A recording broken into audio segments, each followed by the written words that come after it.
The dream of getting rich quick had officially gone up in smoke.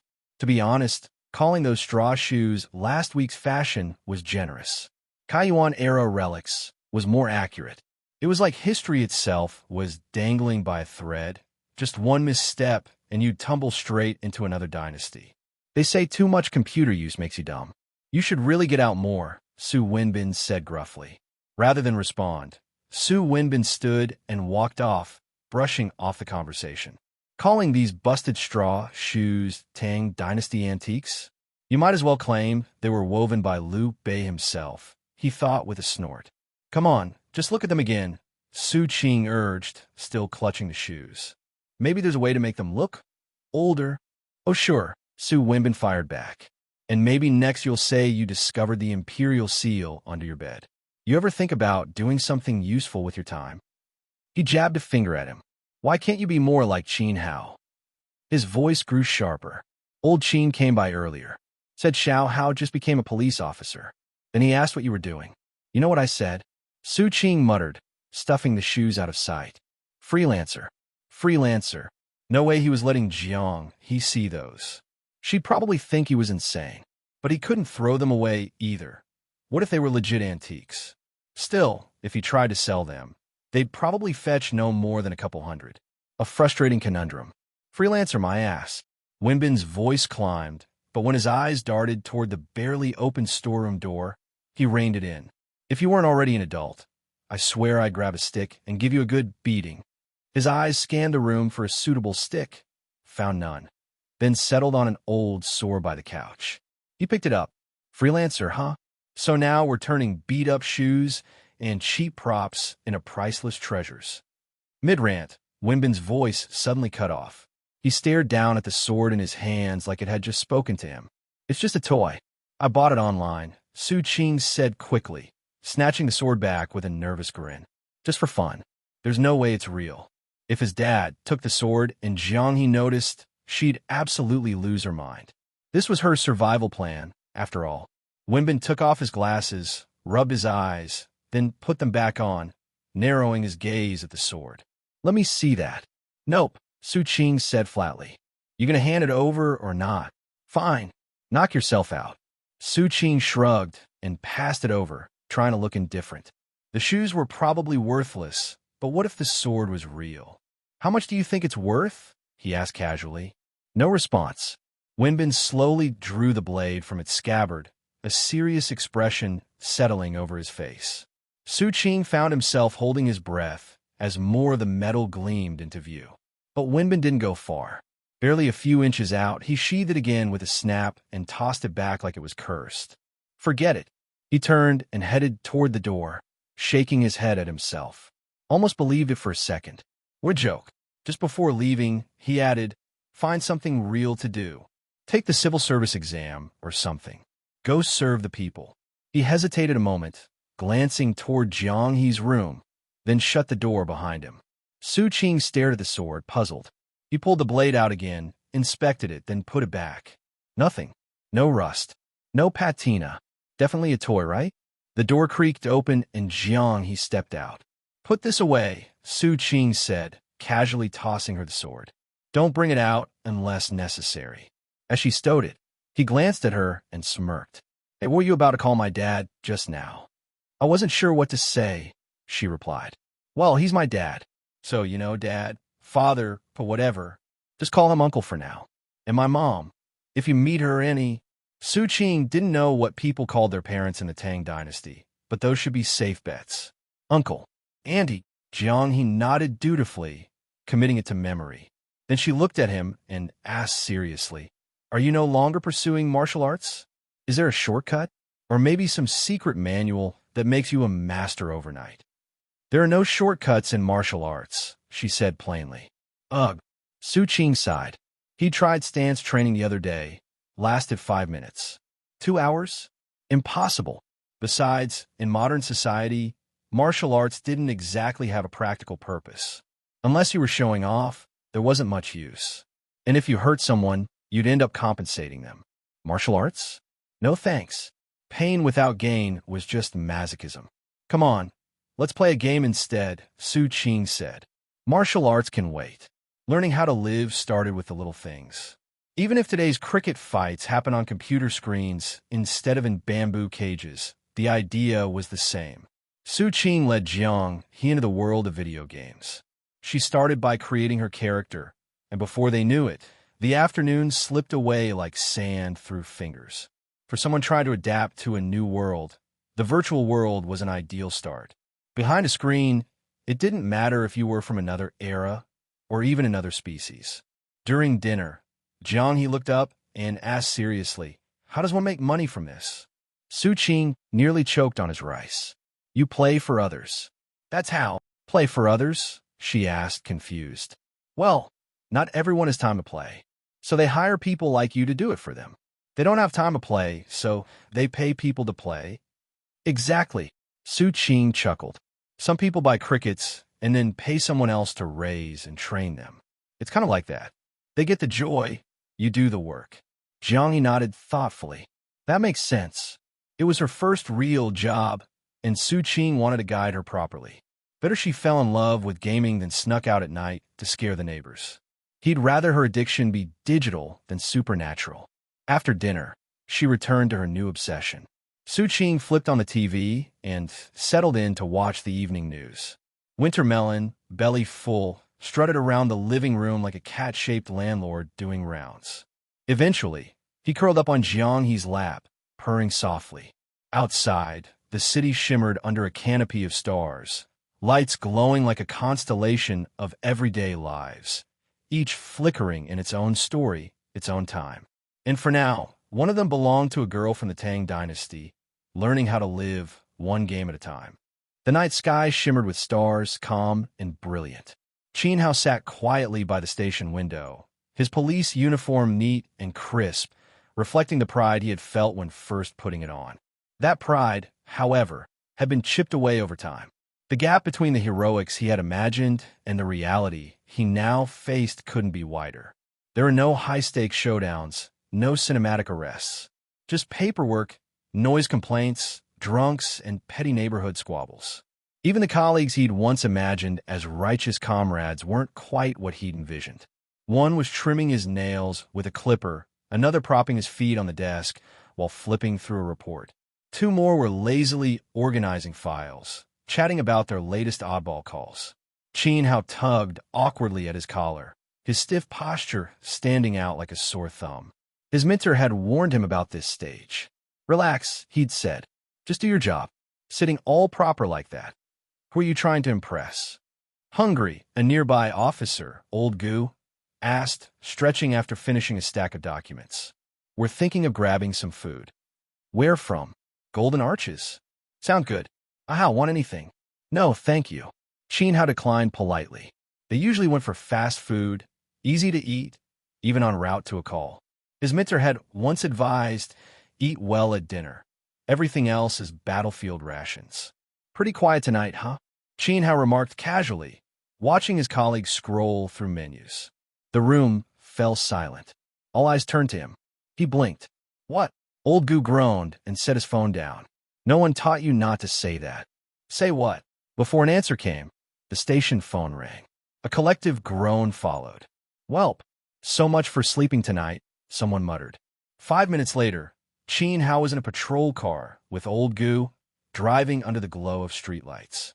"Listen, rookie," old Gu said, glancing at him from the driver's seat.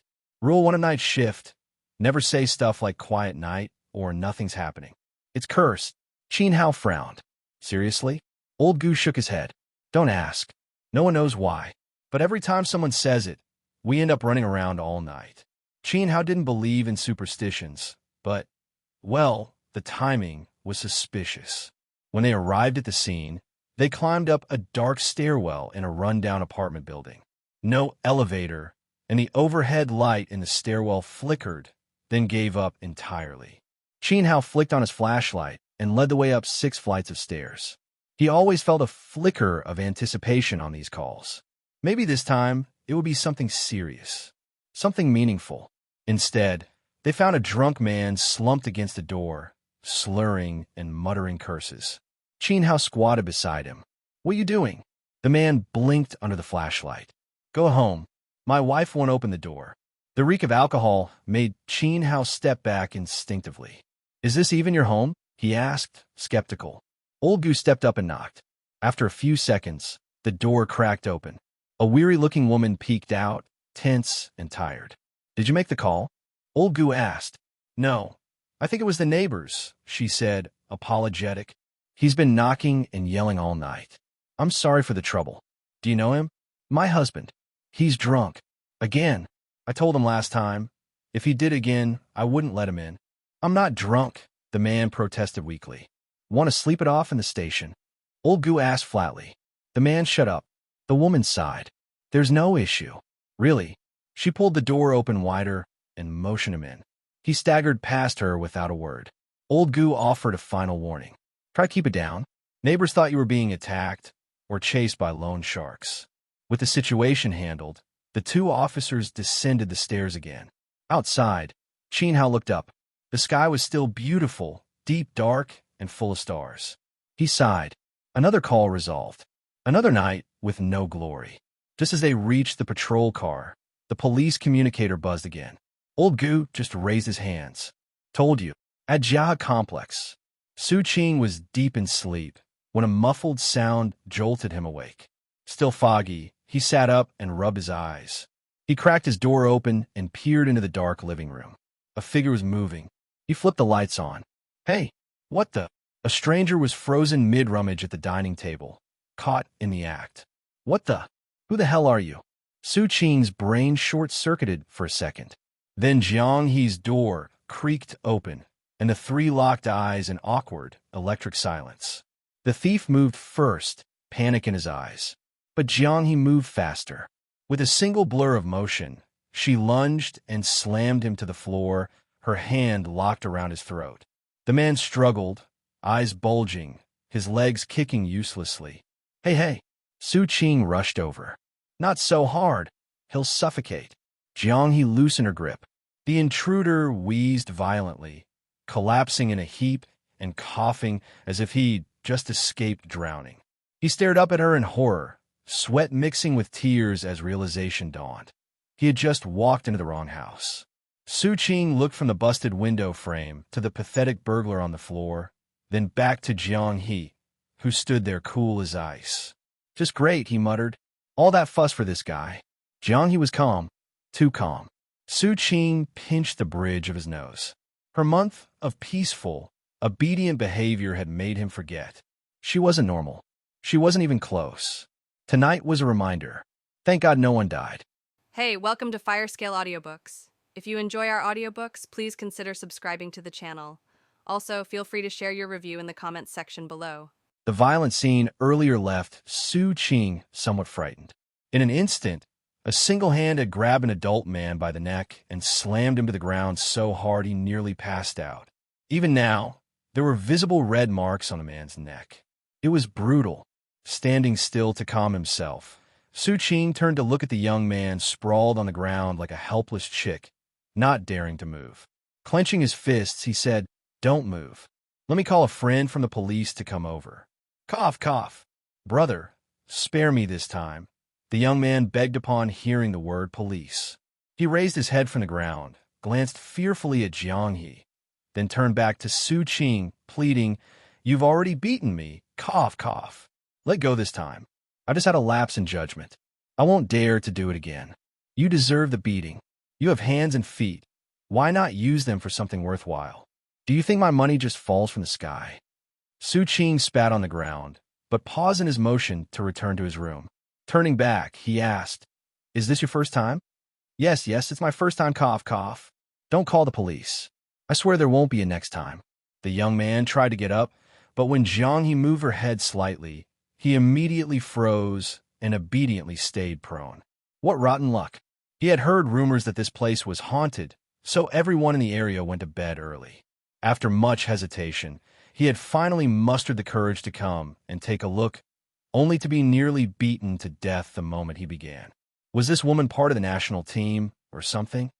Xu Qing appeared deep in thought, though in reality, he was merely pretending to be. Stroking his chin as he scrutinized the young man, he inwardly wanted to avoid involving the police at all costs. "Apologize," I'm sorry. Forget it. Let's call the police anyway. I'll first ask my friend if this counts as self-defense. If something happens to you from that slam, I might have to accompany you to the hospital. Xu Qing turned to pick up his phone. No, I'm fine. Brother, please spare me this time. Cough, cough. I fell by myself, really. So scared of the police. Is it really your first time? It's my first, I swear. How you got in is how you'll leave. Huh? The young man froze for a moment. Then, realizing his luck, he was overjoyed. He quickly got up but winced from the pain in his body. Lowering his head and suppressing his discomfort, he climbed out through the window. Late at night, with the living room brightly lit, Xu Qing waited until the young man had left, then went to tidy up the window. Turning back, he glanced at Jianghe. Try to steal from this place? He must be blind. And you're just letting him go? Jianghe asked. What else can I do? Reporting it might lead to an investigation of the punch you threw earlier. And your identity, Xu Qing replied, shaking his head. It's just too much trouble. He came to steal, and they'd still investigate me? It depends on the injuries. Anyway, why aren't you asleep? And why are you still dressed? Xu Qing found it odd.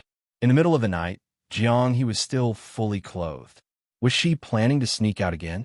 I'm used to sleeping in my clothes. Oh, you weren't thinking of sneaking out, were you? No, I just wanted to hear what you were doing. And then Jianghe trailed off, having assumed earlier that the noise was from Xu Qing. She had thought he was up to something in the middle of the night.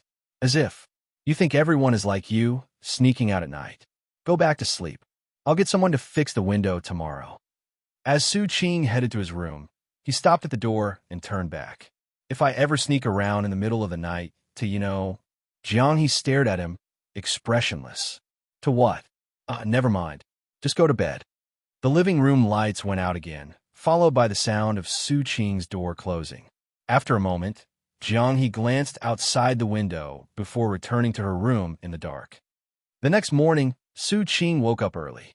After washing his face and brushing his teeth, he saw Jianghe, already dressed and ready, coming out of her room. Are you secretly training in your room? He asked, noticing the sweat on her forehead. Every time he woke up early, she looked like this, and he never heard sound. Jianghe admitted without hesitation. Training in the cold of winter or the heat of summer was part of martial artist discipline. Could you leave the door open next time? I like to see how you train. Sure. Her straightforward agreement caught Xu Qing off guard, but he didn't comment further. He returned to his room to grab his phone and keys. After he finished tidying up, he gestured for her to follow him. Let's go grab breakfast. We'll also look for someone to fix the window. You bringing me along? Of course. I thought it over last night. Staying cooped up at home, theorizing won't work. You have to learn to live, and the best way is to experience life.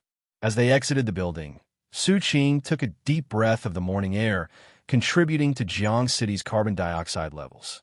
Observe, listen, and learn, he said, sweeping his gaze around the surroundings. Life is everywhere. Do you know how to learn? How? Jianghe asked, intrigued. Abandon your old way of thinking and forget the place you came from. Treat everything as brand new. Xu Qing strolled leisurely with his hands in his pockets. Freedom, equality, civility, harmony, prosperity, democracy, justice, the rule of law, dedication, patriotism, integrity, and kindness. Memorize these 24 words and repeat them. Jianghe opened her mouth, but couldn't say anything. How was she supposed to memorize all that after hearing it once? If you encounter another thief like last night, you can subdue them, but don't go overboard. Were you trying to snap his neck last night? No, I held back a lot. That's good. Hurting someone here can be very troublesome. No matter how bad someone is, as long as they aren't trying to kill you, you can't kill them. Leave it to the authorities. After a pause, Xu Qing added, besides, with your strength, no one here can threaten you. So no matter what, don't go for the kill. How far can I go? It depends. For example, why would you hit someone? What if you were sneaking into my room at night? How hard could I hit you? Jianghe asked. That's basically impossible. Pick another scenario. Xu Qing rolled his eyes. Do I look like that kind of person? You do. Xu Qing was outraged at the assault on his character. I'm a righteous hero, upright and virtuous. Got it. Jiang He pressed her lips together. I'll believe it for now. What do you mean, for now? Wait, why would you even imagine me sneaking into your room at night? Xu Qing asked, puzzled. He didn't think he looked like a bad guy, and he hadn't done anything questionable, except maybe picking up her shoe from the trash can, but that was it. You said last night. Last night? Xu Qing scratched his head, recalling his joke from the previous night. That was just a joke. If I really wanted to do something like that, would I even say it out loud? Jiang He didn't respond. She had spent a long time last night agonizing over what she would do if something like that actually happened. She couldn't very well beat him half to death. Speaking of which, what would you do if it really happened? Xu Qing asked. I'd punch you. One punch. One punch. Xu Qing glanced at her hand. That one punch might just be fatal. Last night, Xu Qing had indeed been lost in thought for a long time. After the commotion caused by the thief, he couldn't sleep well. Lying in bed, his mind wandered to Jiang He's situation. Picking up someone from ancient times was certainly novel, but it came with countless visible and hidden troubles, like a ticking time bomb that could explode at any moment. Staying home all the time was one option, but ultimately, she had to learn how to live. Xu Qing couldn't take care of this girl for the rest of her life. Even in the extremely unlikely event that his dashing and suave appearance managed to attract Jiang He and the two of them blah blah blah, she would still have to adapt to this world. She couldn't turn into another winter melon, who was only good for eating and sleeping. Remember this day. Xu Qing stopped at the entrance of the breakfast shop, turned back, and said to Jiang He. Then he found a seat and placed his order. Fried dough sticks, steamed buns, side dishes, and congee, a standard breakfast. The golden morning sunlight streamed through the windows onto the table. Outside, traffic was steadily increasing as the city woke up. Inside the breakfast shop, more and more customers came in, either packing their meals to go or sitting down to eat. The two of them quietly ate their breakfast. From the outside, nothing seemed out of the ordinary. No one would have guessed that the girl eating steamed buns across from him was from ancient times. Jiang He took a sip of congee and lifted her head to look out at the street. The thing she loved most about this world was the variety of foods. Although she had never seen what the emperor ate, she was certain that delicious things like steamed buns and fried dough sticks didn't exist even in the palace. If you're still hungry, there's more. You can get as much congee as you want. If you want more buns, just go over and ask for some. Let them know how many, and I'll settle the bill later, Xu Qing said. After eating 3 buns, he was already full. Remembering the sweat on Jiang He's forehead when they left the house, he figured that martial artists probably had bigger appetites, so he gave her a heads up. Jiang He thought for a moment and asked, Are these buns expensive? They're not. Breakfast is about as cheap as it gets, Xu Qing explained softly. Here, you don't have to worry about food. If your goal is just to fill your stomach, eating these daily essentials won't cost much. Feel free to eat as much as you want. A fried dough stick was 1 yuan each, vegetable buns were 60 cents, and meat buns were 1 yuan. As long as you didn't go to fancy restaurants for lavish meals, daily food was affordable for anyone with a job or income. After mulling it over, Jiang He got up, walked to the counter, and looked at the menu. I'll have to know 15 buns. Cough, cough, cough. Xu Qing choked on his congee, coughing a few times as he turned back and added, to go. The cashier nodded without saying anything. Can you even finish all that? Xu Qing asked as Jiang He returned. Almost. Did I order too much? Jiang He held her empty bowl, wondering if she should go get another big bowl of congee. I said you could eat as much as you wanted, so eat as much as you like. It's too conspicuous. When you're outside, keep your portions normal. Take the rest to go and eat at home. You can have 2 more bowls of congee if you want, Xu Qing reassured her. I'll pay you back once I earn money from gaming, Jiang He said softly, heading over to get more congee. Xu Qing didn't respond. Payback or not, it was just food. Could he really demand repayment from an ancient person? The thick congee was a delight to Jiang He. In her era, drinking congee was essentially drinking flavored water. She had never seen congee with more rice than water. Even the landlords and wealthy families wouldn't dare to be so extravagant. Oh no, After Jiang, he had 3 bowls of congee and felt satisfied. The two of them left with a bag of takeout vegetable buns. Although they had eaten breakfast before, it was always delivery, and Jiang, he would eat however much was delivered without ever complaining about still being hungry. This was the first time Xu Qing realized the extent of her appetite. "I'll take you to eat at a buffet someday," Xu Qing said as he glanced at a hot pot buffet place in the distance, figuring Jiang he would love it. "What's that?" Jiang, he perked up at the unfamiliar term. "It's a place where you pay a fixed price and can eat as much as you want, just like the congee earlier. But they don't just have congee. There's also meat, vegetables, and more. I'll take you there sometime, and you'll see. There's such a wonderful thing." Jiang, he exclaimed in surprise. "Is it some kind of charity organization?" "No, it's just a common type of restaurant. It's a business model," Xu Qing explained, holding up the bag of buns and taking one out to eat as they walked. "Most people here do brain work, like the emperor, sitting all day and managing various affairs. They don't need much physical exertion, so they eat less. If you eat 10 or 20 buns in a restaurant, it'll stand out, so we need to keep a low profile. That's also why buffet restaurants exist. They count on most people not eating much, especially women and kids. If they pay 100 yuan but only eat food worth 30 or 40 yuan, the restaurant makes a huge profit." Jiang, he nodded thoughtfully.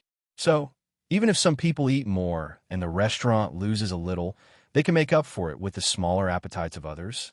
"Smart." Xu Qing was impressed.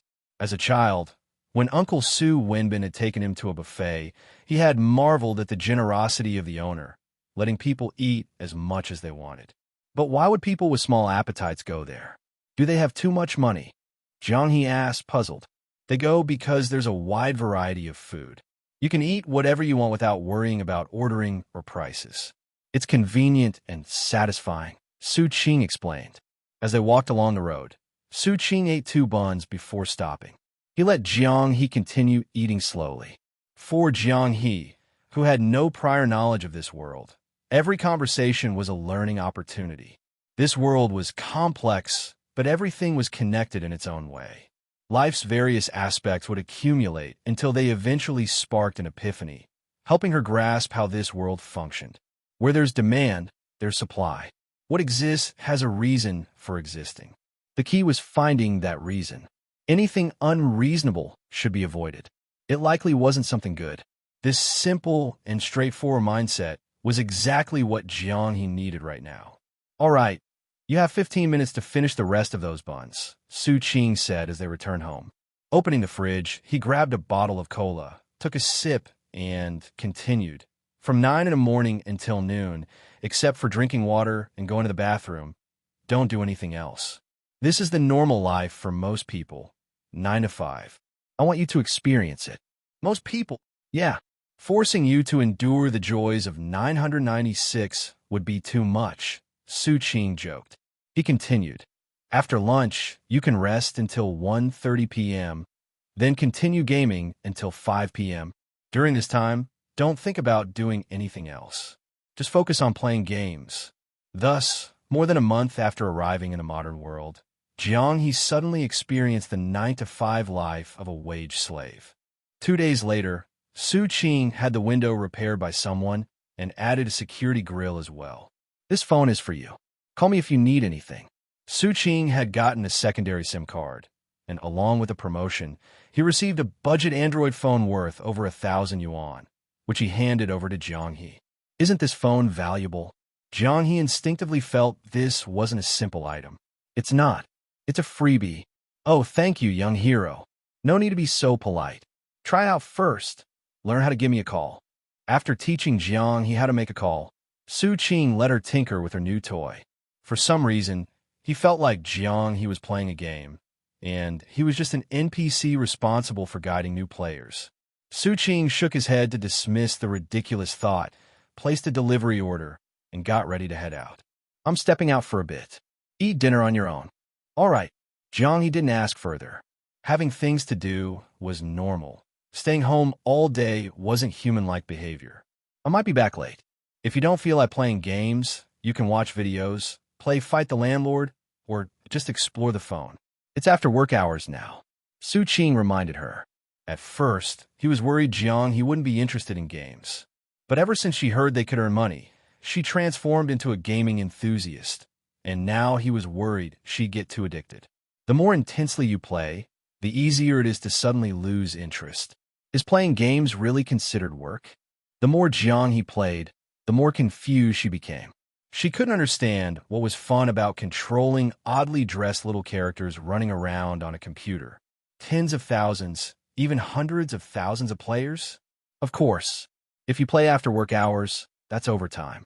And during the probation period, there's no overtime pay. Xu Qing spoke with a seriousness that made it seem real, and it worked. At least now, Jiang he approached it with the enthusiasm of doing a job. Call me if anything comes up. Now go eat. After giving her instructions, Xu Qing turned and left the house. While it was still light out, he planned to grab a taxi to his parents' house for dinner. The house where his parents lived. He typically went back once or twice a month, but last month, because of finding Jiang he hadn't visited. Only Su Wenbin had come by once to collect the rent and check if he was still alive in the apartment. Lately, Xu Qing's mom had been urging him to come back. He didn't need a guess to know it was because his dad had likely embellished Jiang He's story. "Mom, I'm home." Xu Qing went upstairs, opened the door, and called out, but there was no response. He looked around and found only Su Wenbin in the study poring over documents. "Dad, where's Mom?" "She hasn't come back from playing mahjong. It's already this late. Aren't you hungry?" Xu Qing checked his watch. It was almost 6 in the evening. Not only was there no dinner, but no one was even home. "Ringo, now that you mention it, I'm a bit hungry. Call her to come back." "All right." Su Wenbin put down his work, glanced toward the door, and asked, "Just you? Where's your girlfriend?" "What girlfriend?" "I already told you. She's just a friend staying over temporarily." "T-Sich, you think I don't understand you young folks? If it were a guy, would you let him stay? Didn't Sheen House stay before? He doesn't count. If that kid were a girl, she'd have been your girlfriend by now." "Whatever." Feeling exasperated, Xu Qing left the study and returned to the living room, pulling out his phone to call his mom. When she played mahjong, everything else faded into the background. Xu Qing couldn't fathom how his dad had endured this for so many years with a cheerful attitude. "Oh, by the way, I came to tell you something." After hanging up, Xu Qing returned to the study, taking out a receipt. "Someone broke into my place recently, so I had the window repaired and added a security grill. Can you reimburse me for the cost?" There were 2 reasons for this visit: showing his face and getting his dad to cover the expense. With family, financial matters were best kept transparent. "Broke in? What's there to steal at your place? Isn't my computer worth money?" "But don't you sleep hugging your computer? Who could possibly steal it?" Su Wenbin mocked while taking the receipt. After a moment, he looked up at Xu Qing, realizing, "Wait, you're all right? I beat up the thief and scared them off." "I was asking about you, not the thief. If I beat the thief, how could I have been hurt?"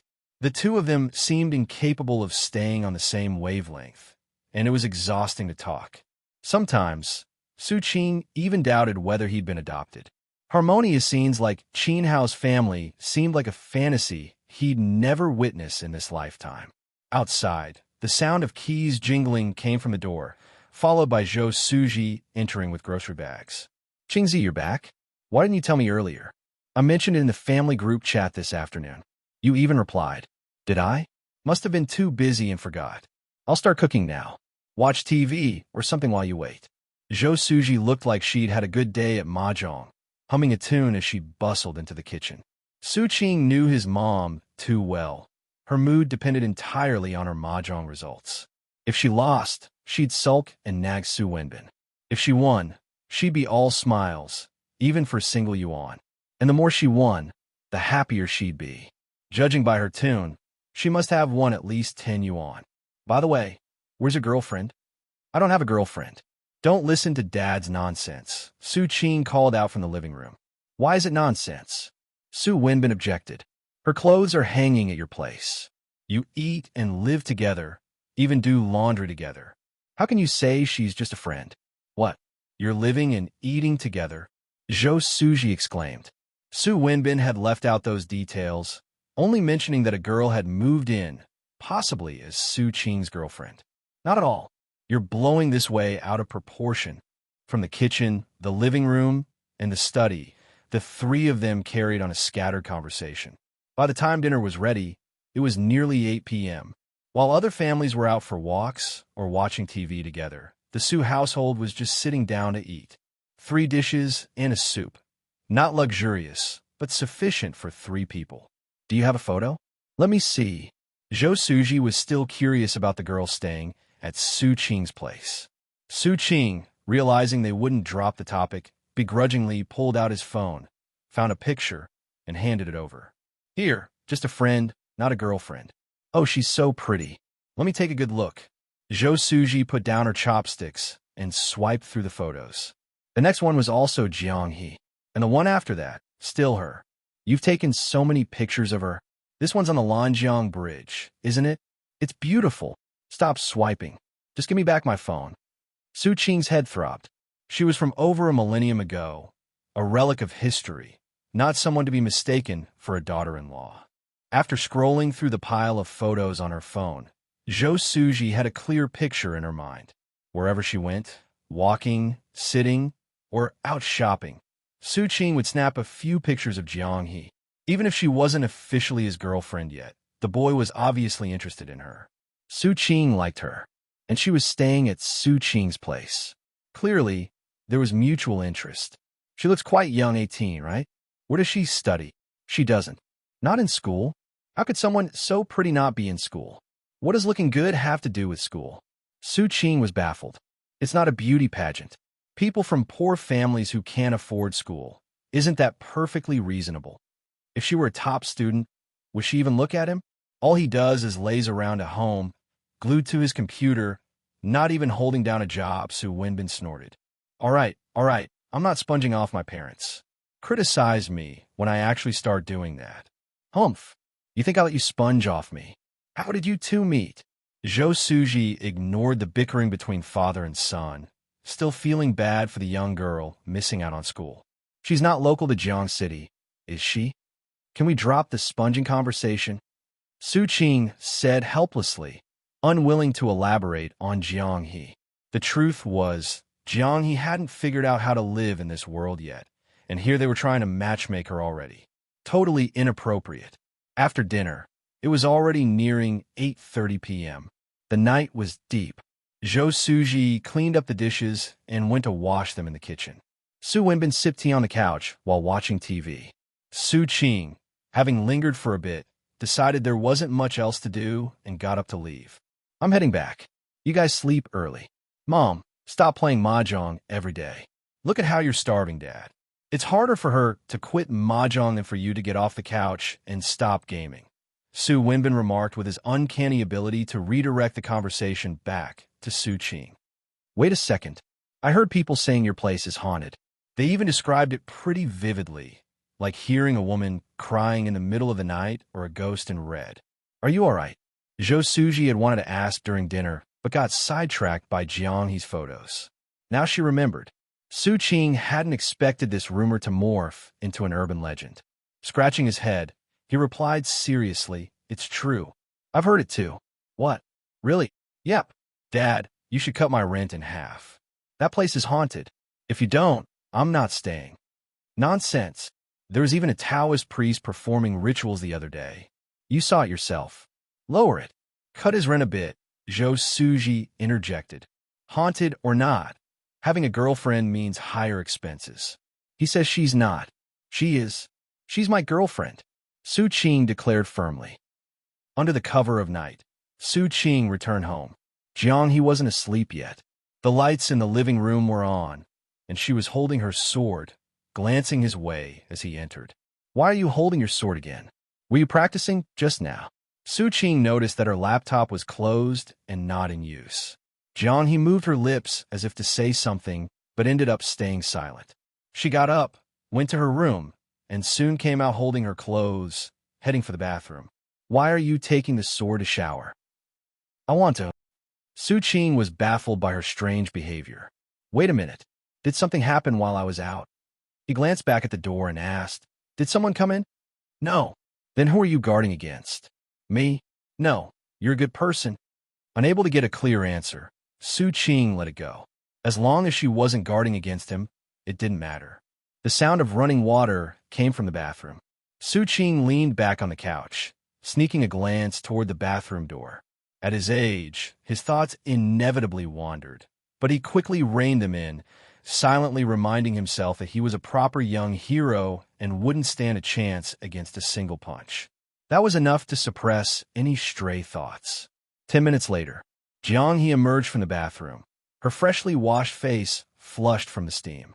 Her delicate features didn't at all resemble those of a seasoned martial artist. It wasn't the first time Xu Qing had seen her like this, but he still found himself a little dazed. Does practicing martial arts have beauty-enhancing effects? Jiang He was looking for a hairdryer when she turned to face him. You used to be exposed to the elements. Even if your skin wasn't rough, it shouldn't be this smooth. And you claim you don't know internal techniques? I offered to teach you, but you didn't want to learn. Stance training. Of course. Xu Qing was exasperated. Other people got magical martial arts by just snapping their fingers or clapping their hands. Why did he have to suffer through grueling stance training? Maybe you could open a beauty-enhancing martial art class in the future. I bet. No, wait. The thought of Jiang He running a martial arts beauty studio vanished almost as quickly as it came. After all, so many people sign up for gym memberships only to never show up. Who would commit to martial arts training? Here, let me help. Long hair is a hassle to dry. Just sit down. Seeing Jiang He awkwardly fiddling with the hairdryer, Xu Qing got up to lend a hand. She hesitated for a moment, but didn't refuse. Did that priest catch the ghost the other day? She asked softly after sitting down. No, it was all a scam. Didn't catch it? Where would they even find one? Xu Qing found the situation funny. A person pretending to be a ghost asking if ghosts had been caught. It was absurd. You snuck out in the middle of the night and got mistaken for a ghost. There are no ghosts in this world. If there were, the first one to be caught would be you. Me? That's right. You. Impossible. I'm human. Yes, you're human.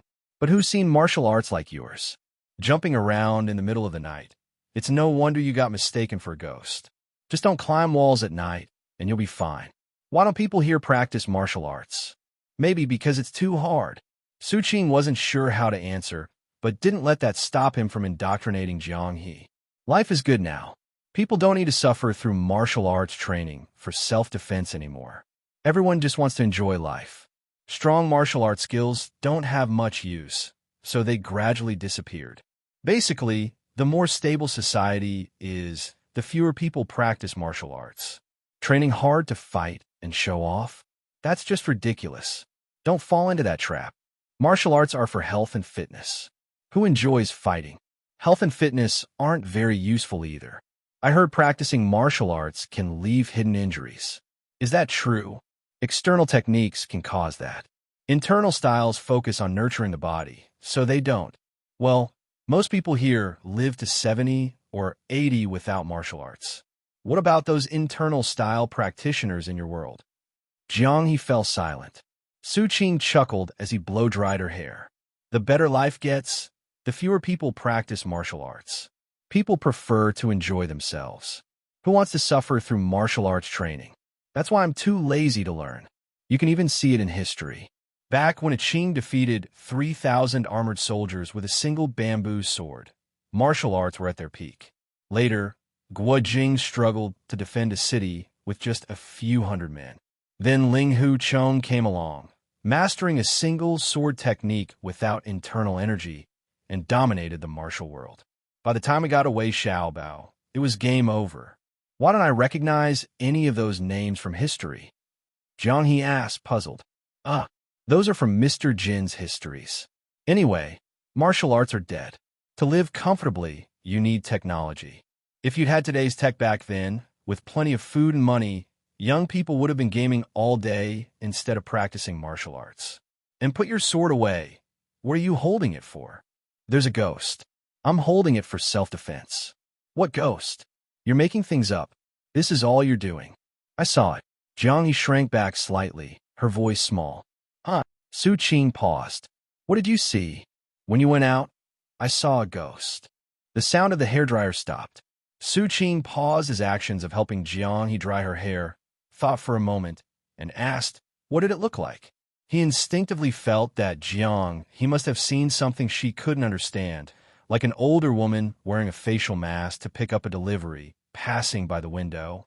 Her hair was very long, even longer than mine, he said, turning around and pulling her hair forward to cover her entire face. Something like this. Xu Qing frowned. In the middle of the night, covering her face with her long hair was quite a visual shock. And then, her face was deathly pale, so pale, even whiter than the wall. He said, pointing at the snow-white wall. You can't be serious. And she was wearing a blue robe, very strange-looking, with sleeves this long. He gestured with her arms. Stop, stop, stop. Xu Qing interrupted, feeling uneasy as he glanced around the brightly lit living room. Coupled with the recent ghost rumors, he suddenly felt a little on edge. What exactly had he seen? The two of them locked eyes in silence. Even while drying her hair, he kept her sword upright, leaning it against the leg of the chair. Ahem. So ghosts don't exist. They don't exist in this world. You need to believe in science, Xu Qing tried to reason. Think about it.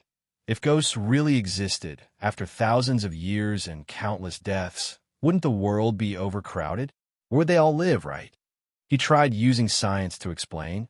You're probably under too much stress, causing hallucinations. Quickly dry your hair and go to bed. A girl coming to a completely unfamiliar world on her own. It was normal to let her imagination run wild. If she were more fragile, she might have broken down entirely. He clearly didn't believe him, but she said nothing further. She turned around to let Xu Qing continue helping with her hair, while her hand subtly tightened around her sword hilt. Alphanu, in my place, ghosts are very scary things, she said. They're just as scary here, Xu Qing replied. Really? Of course, Xu Qing said while running his hands through her soft, smooth hair. But the problem is they don't exist. It's completely impossible for them to exist. Understand? Then why was there a Taoist priest catching ghosts the other day? Because people mistakenly thought there were ghosts when there weren't. There are. I saw it. The living room was brightly lit, but Xu Qing couldn't help but feel a chill. If someone like he could exist, maybe a ghost showing up wasn't entirely absurd either. I wonder if my sword could harm it. He murmured, frowning as she pondered how to protect herself in this dangerous world. Stop it. You're making it sound real. I'll ask Uncle Zhao tomorrow if I can borrow a peachwood sword, Xu Qing said, trying to sound confident. All right, the hum of the hairdryer resumed. Both of them were lost in their own thoughts. He's long hair was soon dried. She stood up, shook her head, and made sure to pick up her sword. Thank you, young hero. No need for such courtesy, Xu Qing replied, pretending to return the gesture with a bow. He unplugged the hairdryer and put it away, then urged, go to bed now. He hesitated, struggled for a moment, and then shook her head before returning to her room. The living room lights went out. After a while, Xu Qing remembered he hadn't showered yet, so he turned the lights back on. Slipping on his slippers, he headed to the bathroom. There was still some lingering steam inside, carrying a warm humidity and the faint scent of shower gel. Living with someone else was entirely different from living alone. If he were by himself, hearing Jianghe's description would have been terrifying. His thoughts wandered as he hurriedly finished his shower, taking a third less time than usual. Drying off and clutching his clothes, he dashed out. Just as he was about to turn off the living room lights, his gaze fell on the computer on the desk, and he paused. A thought suddenly came to mind. In a makeshift bedroom, cleared from a storeroom, Jianghe listened to the sounds outside. Sitting on the bed for a while with her sword by her side, she felt no desire to practice swordsmanship tonight, as she normally would before sleeping. Neatly folded stacks of clothes, purchased by Xu Qing, were placed at the head of the bed. Though their styles seemed strange to her, they were much better than the short skirts and shorts she had seen people wearing on streets. Jeans, knit sweaters, jackets. Jianghe carefully observed everything whenever she went out and was sure that Xu Qing had chosen the most conservative options for her. The young hero is a good person. Under her pillow was a set of coarse cloth clothes, the same outfit she had worn when she first arrived. Jiang He reached under to take it out, laying it across her lap and examining it. Her fingers brushed over the patches.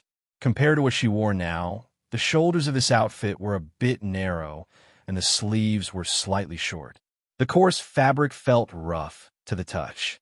Back in the village, second boss would probably have altered it for her, lengthening the sleeves and loosening the collar a bit. First boss, second boss. Martial arts are honed through fighting. Don't fear pain. If someone looks down on you, hit them until they submit, and no one will dare provoke you again. A little girl who can't even sew properly and spends all day waving swords around. How will you ever get married? Here, try this outfit. If it doesn't fit, bring it back, and I'll adjust it. Though it had only been a little over a month, it felt like an eternity. More than 1,000 years had passed. Jiang He caressed the patches on her old clothes and sighed deeply. Clearing her mind, she put the clothes away, grabbed the sword, and resolved to keep living no matter where she was. This dangerous world. She made up her mind to practice her martial arts well and defend herself against that ghostly creature. Just as she was about to start practicing her swordsmanship. Knock, knock, knock. The door to her room sounded. Holding her sword, Jiang He walked over and opened the door, only to be slightly stunned. Xu Qing stood at the doorway, his face dark. Come here. Seeing Jiang He open the door, Xu Qing didn't waste words. He turned back to the desk and pointed at the computer. Is this what you saw? He had felt something was off earlier. After his shower, he had turned on the computer and noticed it hadn't been shut down properly, just put asleep. Checking the playback history, there it was. The haunted village. Jiang He gripped her sword nervously. Yes, I saw it through the surveillance. Xu Qing gritted his teeth, unsure how to explain that 1,000-mile video playback and surveillance cameras were entirely different things. If Jiang He continued interpreting the 300 gigabytes of horror films on his hard drive as real events, her worldview would completely shatter. Hi, martial arts world? Science? What's science? Seeing the frightened look in Jiang He's eyes, Xu Qing was both frustrated and amused. He remembered how, as a kid, he had been so scared of the ghost and the phantom lover that he didn't dare go to the bathroom. Never mind. Go to sleep for now. I'll explain it to you tomorrow. What if something happens in the middle of the night? Relax. Nothing will happen. Xu Qing interrupted, moving the mouse to close the video. Look, I've sealed it away. Go to sleep peacefully. Jiang He hesitated for a moment, but seeing Xu Qing's relaxed expression, finally felt reassured.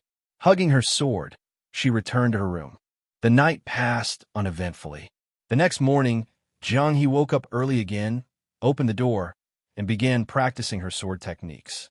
This was something she had promised Xu Qing, to keep the door open so he could watch if he wanted. Though Xu Qing hadn't gotten up yet, that wasn't her concern. In this unfamiliar era, the only thing she could truly rely on was her martial skills. Good morning. By the time Xu Qing got up and finished washing up, Jiang He was already neat and tidy. Her forehead was still slightly damp from washing her face, and she was pouring cat food into Wintermelon's bowl. Everything seemed to be moving in a positive direction. If she were stopped by street patrols now, as long as she didn't suddenly lose her wits, she could probably avoid being suspected. After all, being a woman came with certain privileges, and her appearance added extra points. It was far better than if someone like the burly, bearded gang leader had come here instead. Xu Qing figured if the gang leader had been the one to cross over, standing over 8 feet tall, covered in muscles, and wielding a massive blade while hiding in the stairwell, Aunt Cheng, or whoever saw him, first would have called the police on the spot. The mental image was just too much. After brushing his teeth and rinsing with a loud, gargling sound, Xu Qing wiped his face with a towel and casually asked, "What does your gang leader look like? Taller than you? Does he have a big beard?" "Yes, why don't you have a beard?" "Because I'm a scholar, not a rough brigand." Xu Qing shrugged, confirming that his imagination had been accurate. Grabbing his keys and phone, he turned to leave for breakfast. Scholars can have beards too. Could it be? There's no could it be. I'm a normal man. I even have a razor specifically for shaving. Oh, what about your phone? Xu Qing asked. Jiang He pulled out the phone from her clothes. Here, After a pause, she looked down and said, "It seems to be broken." "No, it's just out of battery. Phones need to be charged." Xu Qing went back to his room, grabbed a power bank, and led Jiang He out the door. While charging the phone, he helped her turn it on. "Today is the weekend, so you don't have to go to work. Leave the games aside for now and focus on learning how to use the phone. If we're not together, like if I go out and you see something like the Phantom Lover again, you can send me a voice message or call me on WeChat. You'll also need it for earning and spending money in the future." "Spending money?" "Yes, do you know these two words?" "Wallet," Jiang He said confidently, recognizing the characters. "Exactly. This is your wallet now. Currently, it's empty. I'll transfer 100 yuan to you, and then you'll have 100 yuan to spend." Xu Qing sent her a 100 yuan red envelope and said, "Consider this a loan. Pay me back when you get your first paycheck." Xu Qing rarely lent money to anyone. Only a select few people could borrow from him, but those people never needed to borrow money. On the other hand, those who would ask to borrow weren't in that circle. Thus, for the first time in his life, Xu Qing lent money to someone, Jiang He. "My first time lending money goes to you," Xu Qing said seriously, realizing the significance of this moment. Steel Walk, crying for a broken frying pan. After finishing his shift, Qin Hao rode his little electric scooter back to his apartment complex, humming a tune as he parked and locked his vehicle before heading upstairs. "Dad, I'm back. There's porridge in the pot," Qin Maokai replied, raising his head from the newspaper to glance at his son. "How many thieves did you catch last night?" "There aren't that many thieves to catch every day. It's peaceful times now. Anyone with arms and legs would rather be a beggar than a thief. They make more money." Qin Hao hummed as he entered the kitchen, scooped a big bowl of porridge, grabbed a pancake from the side, and brought out some pickled vegetables. The boastful claims he made when he first joined the force hadn't come true at all. Xu Qing isn't even a cop, and he managed to catch a thief. "You're a cop, and you're doing nothing." Qin Hao turned his head. "When did that happen?" "A few days ago. Old Su said that someone broke into one of the old houses, and Xu Qing gave them a good beating before letting them go." "He really did that?" Qin Hao's eyes widened, and he instinctively reached for his phone. "That guy didn't even call me. Why let them go? No organization, no discipline. I need to give him a good scolding." Every day, Qin Hao thought about doing something meaningful, but he never got the chance. Meanwhile, Xu Qing just stayed home and had trouble delivered to his doorstep. What kind of world was this? "Hey, it's already done. Why are you fussing? I also heard he's got a girlfriend now, living with him." "That guy's got the looks and the height. Getting a girlfriend is no big deal." Qin Hao chomped on his pancake, but stopped chewing when he noticed his father's sharp gaze. "You admit he's good-looking, huh? Good-looking people know to work hard for a girlfriend. What about you?" I'm not in a hurry. I just started working. What's the rush?" Qin Hao struggled to swallow the pancake, then sipped some porridge. "Besides, I'm always on call. I could get a work call at any moment. Finding someone too early would be pointless. If I'm going to find someone, it has to be for marriage. Otherwise, it'll just end in a breakup. Look at Xu Qing's last one. He's already had two." Qin Maokai snapped. "You know it's hard for you to find someone. So why aren't you trying harder? Every day, you just ride that beat-up scooter around. What's the point of that? To catch thieves? Have you caught any?" "No." After a moment of silence, Qin Hao perked up. "But I got a report the other day about something shady going on. I checked it out. It's almost a sure thing. I'll be raiding an illegal operation soon." "Why bother with that?" Qin Maokai glared at him. "It's illegal. Does it affect you? It's against the law. They're just making a hard living. Why do you need to interfere? Got nothing better to do. It's illegal." "Wait, Dad, are you?" Qin Hao suddenly paused, a horrifying thought crossing his mind. "Don't overthink it, you idiot." Maokai barked, smacking down his newspaper and storming off. "Wait, Dad, seriously. Don't get involved in any of that stuff. What if one day, during a raid, you get caught? How am I supposed to face my colleagues? You little brat. Wait, I'm serious. Think about it. Do I uphold justice or protect you? Either way, I lose. Don't put me in that spot, Dad. I'll stop hitting me. I'm eating." Grabbing his pancake for protection, Qin Hao shouted, Fine. I'll find a policewoman girlfriend and bring her home for you to see. Okay? You? A policewoman? Keep dreaming. A man's dreams should be as big as his appetite. Without a successful career, how can one establish a family? At the very least, he must become a criminal detective, leave this crumbling community, and get away from the quarrels of the old lady before considering marriage. Until then, women are just floating clouds. Qin Hao thought this way, and he acted on it. After drinking 2 large bowls of congee plus 2 pancakes, he let out a satisfied burp and went back to his room. He still had to be on duty tonight.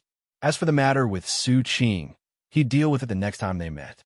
A thief didn't even call for him when there was trouble. His first time had yet to be given away. Although his old man had a bad temper, he understood that Qin Hao had worked all night and didn't disturb him. It wasn't until the afternoon, when the sun was about to set but not yet, that Qin Hao was woken up by the ringtone of his phone. He grabbed it to answer. Party? Party my foot. I'm on duty tonight.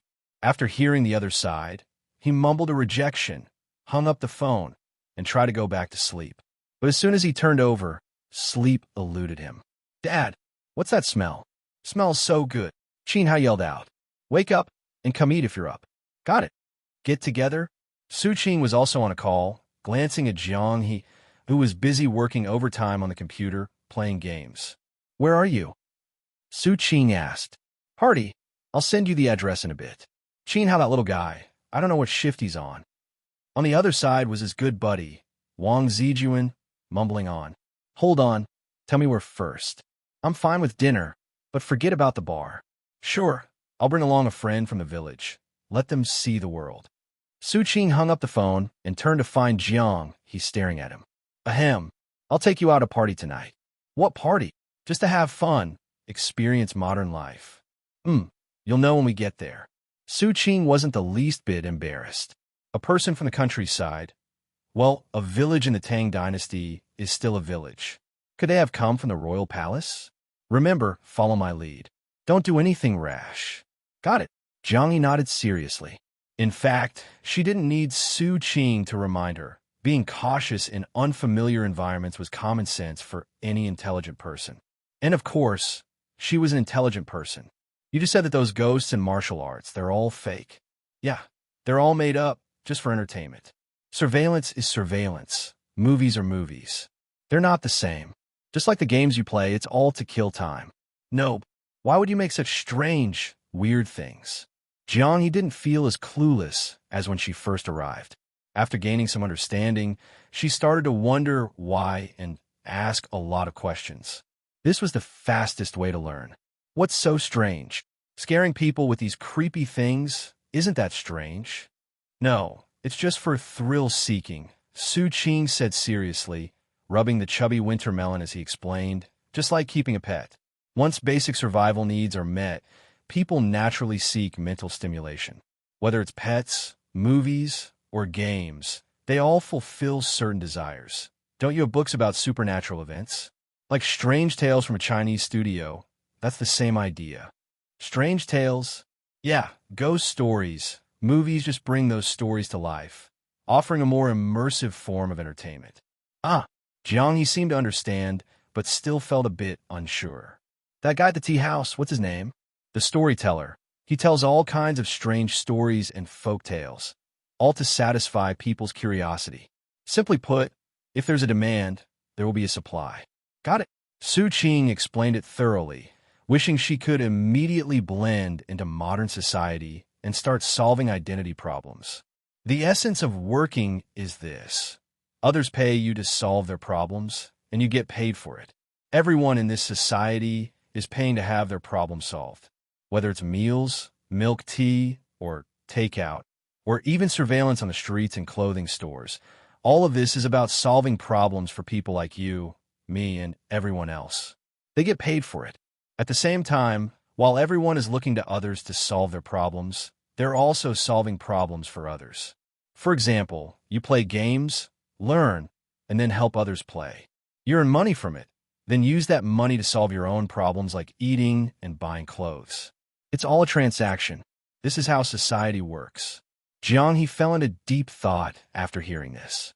Thanks to Xu Qing's explanation, a lot of things that were previously confusing suddenly became clear. Why didn't this guy have to go out to work like a typical landlord or wealthy person and still get food delivered? Because he had treasures like computers, which allowed him to solve problems without leaving the house. So, after filling up on food and drink, the ghost movie is just to solve your problem of having nothing to do, and you pay to watch while they make money? Exactly. Smart. Xu Qing gave her a thumbs up, tossing a can of cola her way as a reward. Then, why are you taking me in? Jiang asked. Taking me in and not earning any money. Is it also to fulfill some spiritual need? Maybe. Xu Qing thought for a moment. Honestly, I don't know. I just wanted to keep you. Really? Of course. Jiang didn't say anything more, holding the can of cola and looking at it for a while before popping the tap. Foam overflowed, and she became a bit flustered. Xu Qing couldn't help but laugh. He threw a napkin at her, then playfully pinched Wintermelon's fat face. If everything had to have a purpose, this world would be too boring. The sunset quickly sank. They didn't eat dinner at home. Xu Qing urged Jiang to change into a neat outfit. A black and white striped shirt, beige wide-leg pants, recently in style. Although with Jiang's figure, anything would look good. Later, there might be more people, but don't worry. Eat what you want, drink what you want, except for alcohol. It's mainly about experiencing new things for you. Xu Qing was saying this as they walked out, while Jiang nodded occasionally. If something big happens where you're from, how do you celebrate? Xu Qing asked. Celebrate? You just laugh. Jiang thought the question was a bit silly, but answered seriously. No, I mean like really celebrate. What do you do? Eat meat. Close enough. Here, we also drink, eat, and sing.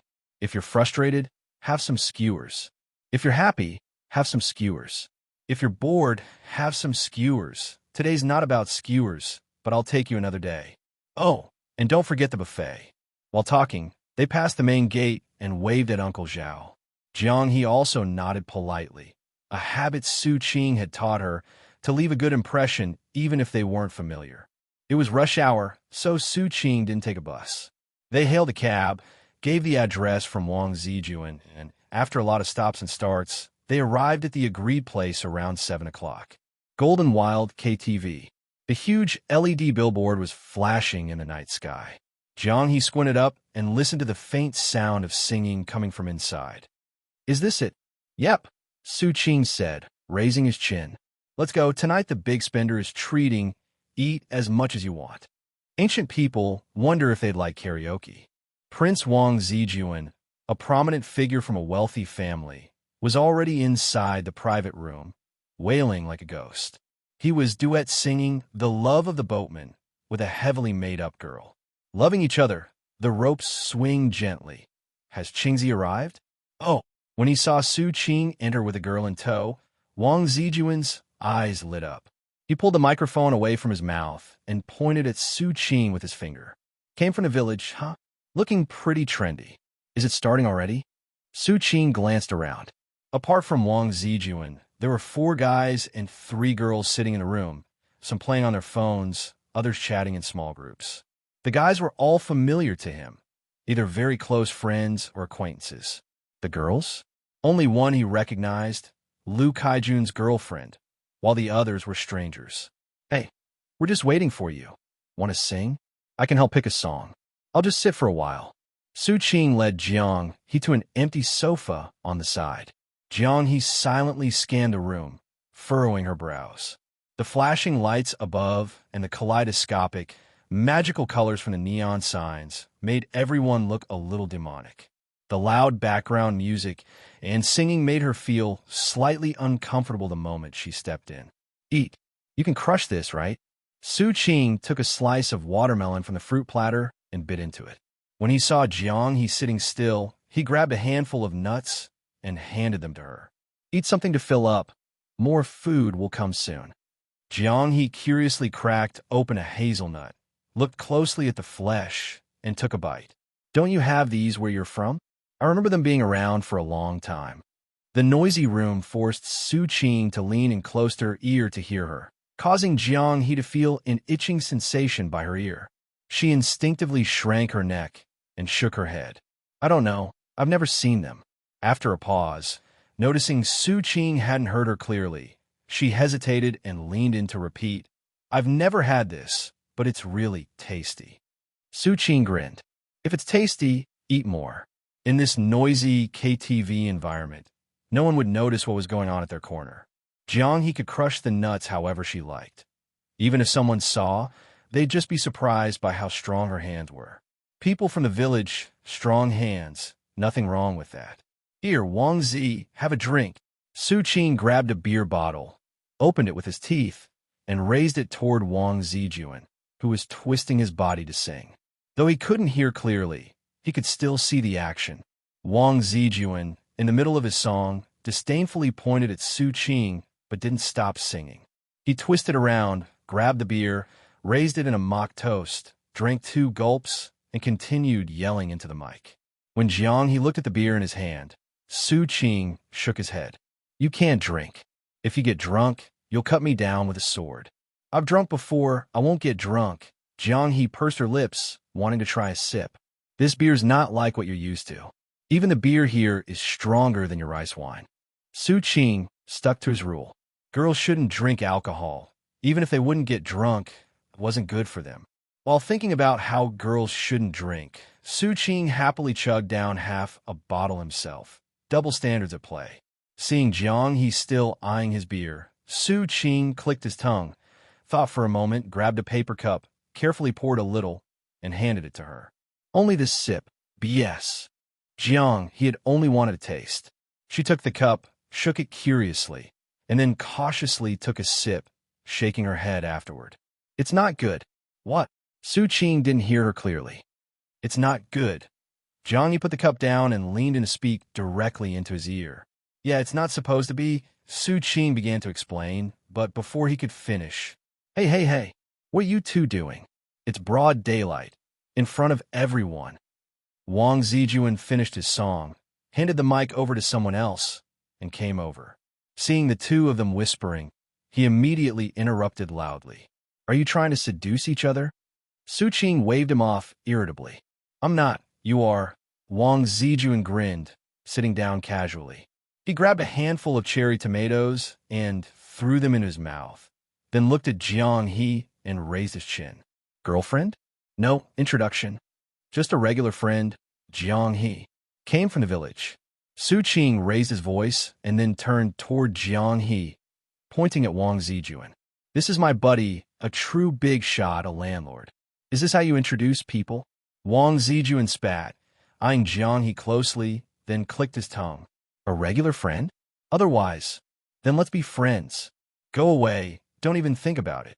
"Hey, what's wrong with being just a regular friend?" "You tell me. Don't even call her a friend. Even if you don't know her, I'd feel sorry for anyone who falls into your hands." Xu Qing shrugged. "Don't even think about it. Being friends with you is a waste, really a waste." Wang Zijuan shook his head while munching on cherry tomatoes, looking at Jiang he with regret. "Such a beautiful girl, and this jerk got her. A waste of what? Are you taller than me?" Xu Qing glanced at him. "Are you more handsome than me?" Xu Qing asked again. Wang Zijuan thought for a moment. "I have money." "Damn." Xu Qing leaned back lazily on the sofa, not bothered to talk anymore. He turned to glance at Jiang he, who was still nibbling on nuts, and urged, "Has it started? Everyone who's supposed to be here should have arrived. A few people are still missing. Don't rush. Let's chat a bit first." Wang Zijuan stood up and pushed his way to the karaoke machine, turning back. "Which song do you want?" "Anything. Then let's start with the cat's meow." "You sing." "Haha. I've always wanted to hear your Cantonese version of meow, meow, meow." Wang Zijuan's fingers were already scrolling on the machine. "Wait until you need something from me. There's still the rat." "Damn, I still have to work tonight. Does anyone still work these days?" "Rat's now a guardian of the people. What do you know about it? You lazy social parasite." Xu Qing scorned, then turned back to continue whispering in Jiang he's ear. Bringing her to KTV wasn't strictly necessary, but if she was going to learn to live, it was best to experience as much as possible, including modern activities like this. It was all about integration in the long run. "I think it's too noisy. Where are we playing it here?" Jiang He looked around but still didn't understand the purpose of all the people gathered in this strange room. The people around them were on their phones, eating, drinking, or rolling dice. Saying drink, eat, relax, Xu Qing muttered with the ancient heroine in the corner. Mainly, it's because that guy's girlfriend is having a birthday, so we're making it lively. Everyone has different reasons for coming. Some just to drink, some like singing, some like the noise, and some come and make friends. Places like this help bring people closer. He glanced at Jiang He, who was cracking nuts so fast it was like eating sunflower seeds. This is useful. Help me crack a few. Jiang He paused for a moment, but handed him a few. So, is this how you celebrate? One way. Mainly just for fun. Haven't seen each other for a while. Eating alone is boring, so we play games or something, Xu Qing explained. A lot of people like singing. Can you sing? I can't. Even if you could, I wouldn't let you sing. Xu Qing chewed on the nuts, thoroughly enjoying himself. Wait, I'll show you my singing skills. As he spoke, more people came into the room. One of them stopped when he saw Xu Qing in the corner and then glanced at Jiang He, who was quietly peeling nuts for him. Xu Qing furrowed his brow. This guy, why is he here? The private room was quite spacious, and Wang Zijuan was the top VIP here. He not only had money, but also some connections. A few people entered, looked around, greeted Wang Zijuan, and sat with familiar faces. Some opened bottles of alcohol, while others started picking songs. Xu Qing glanced at them, and then ignored them. He was mainly here to let Jiang He, this village girl, experience the world, and didn't want to cause any trouble. Is this all we're eating? Jiang He asked, her small hands moving quickly as she cracked open various nuts, piling up shells along the table's edge in no time. Are you hungry? A little. Wait a bit. There should be a huge cake coming soon. If Xu Qing called it huge, it was bound to be massive. Jiang He pursed her lips and began imagining what kind of cake it might be. So far, she hadn't eaten anything particularly bad here. The worst food was the leftover baozi and burgers that had been hidden away when she first arrived. After 2 days, they were a bit hard and had lost their flavor. But even then, they were still far better than flatbread with plain congee. Steel pot with tears, trying to repair the broken pot, with a bad missing corner, replacing it with a new one, chasing the pot in the wind and rain. Wang Zijuan sang, while handing the other microphone to Xu Qing, giving him a wink. The rat's not here. So let's sing. Xu Qing reluctantly took the microphone. This was Qin Hao and Wang Zijuan's favorite song, but they both sang terribly, and Xu Qing couldn't even get them in tune. Jiang He curiously eyed the large speakers around the room, and then glanced at Xu Qing, who was holding the microphone. She pursed her lips and quietly leaned over. Ooh! Hearing the amplified "oh-oh" from the speakers, her eyes widened in surprise as she stared at Xu Qing. Xu Qing gave her a warning look, turning his back as he moved a little further away with the microphone. Silly country girl, so easily shocked. This was one of the reasons Xu Qing brought Jiang He here. There were many things in life that were universal. He couldn't explain every small detail to her, but she could discover them on her own and integrate them into her life. At least, next time she went shopping and heard an announcement, she wouldn't be amazed and say, "This person's skill is so deep." Singing, Xu Qing stole a glance at Jiang He. Sometimes the way she acted really hit the spot. Do you like it? In a break between the chorus, he asked Jiang He. Jiang He shook her head. I don't understand it. You'll understand it later. Xu Qing got into the mood of the KTV environment and, for some reason, felt a burst of courage to pinch Jiang He's face. Just as his hand lifted, Jiang He noticed it. With a look, he immediately sobered up. He'd have to try it eventually. During the course of the song, a few more people came in and sat down. After the song Wide Ocean and Sky ended, Wang Zijuan gave Xu Qing a thumbs up. 10 times better than a rat. Yes. You two are about the same. Don't badmouth each other. Xu Qing snorted and handed over the microphone, looking around at the people present. Is everyone here? Almost. We're not waiting for them anymore.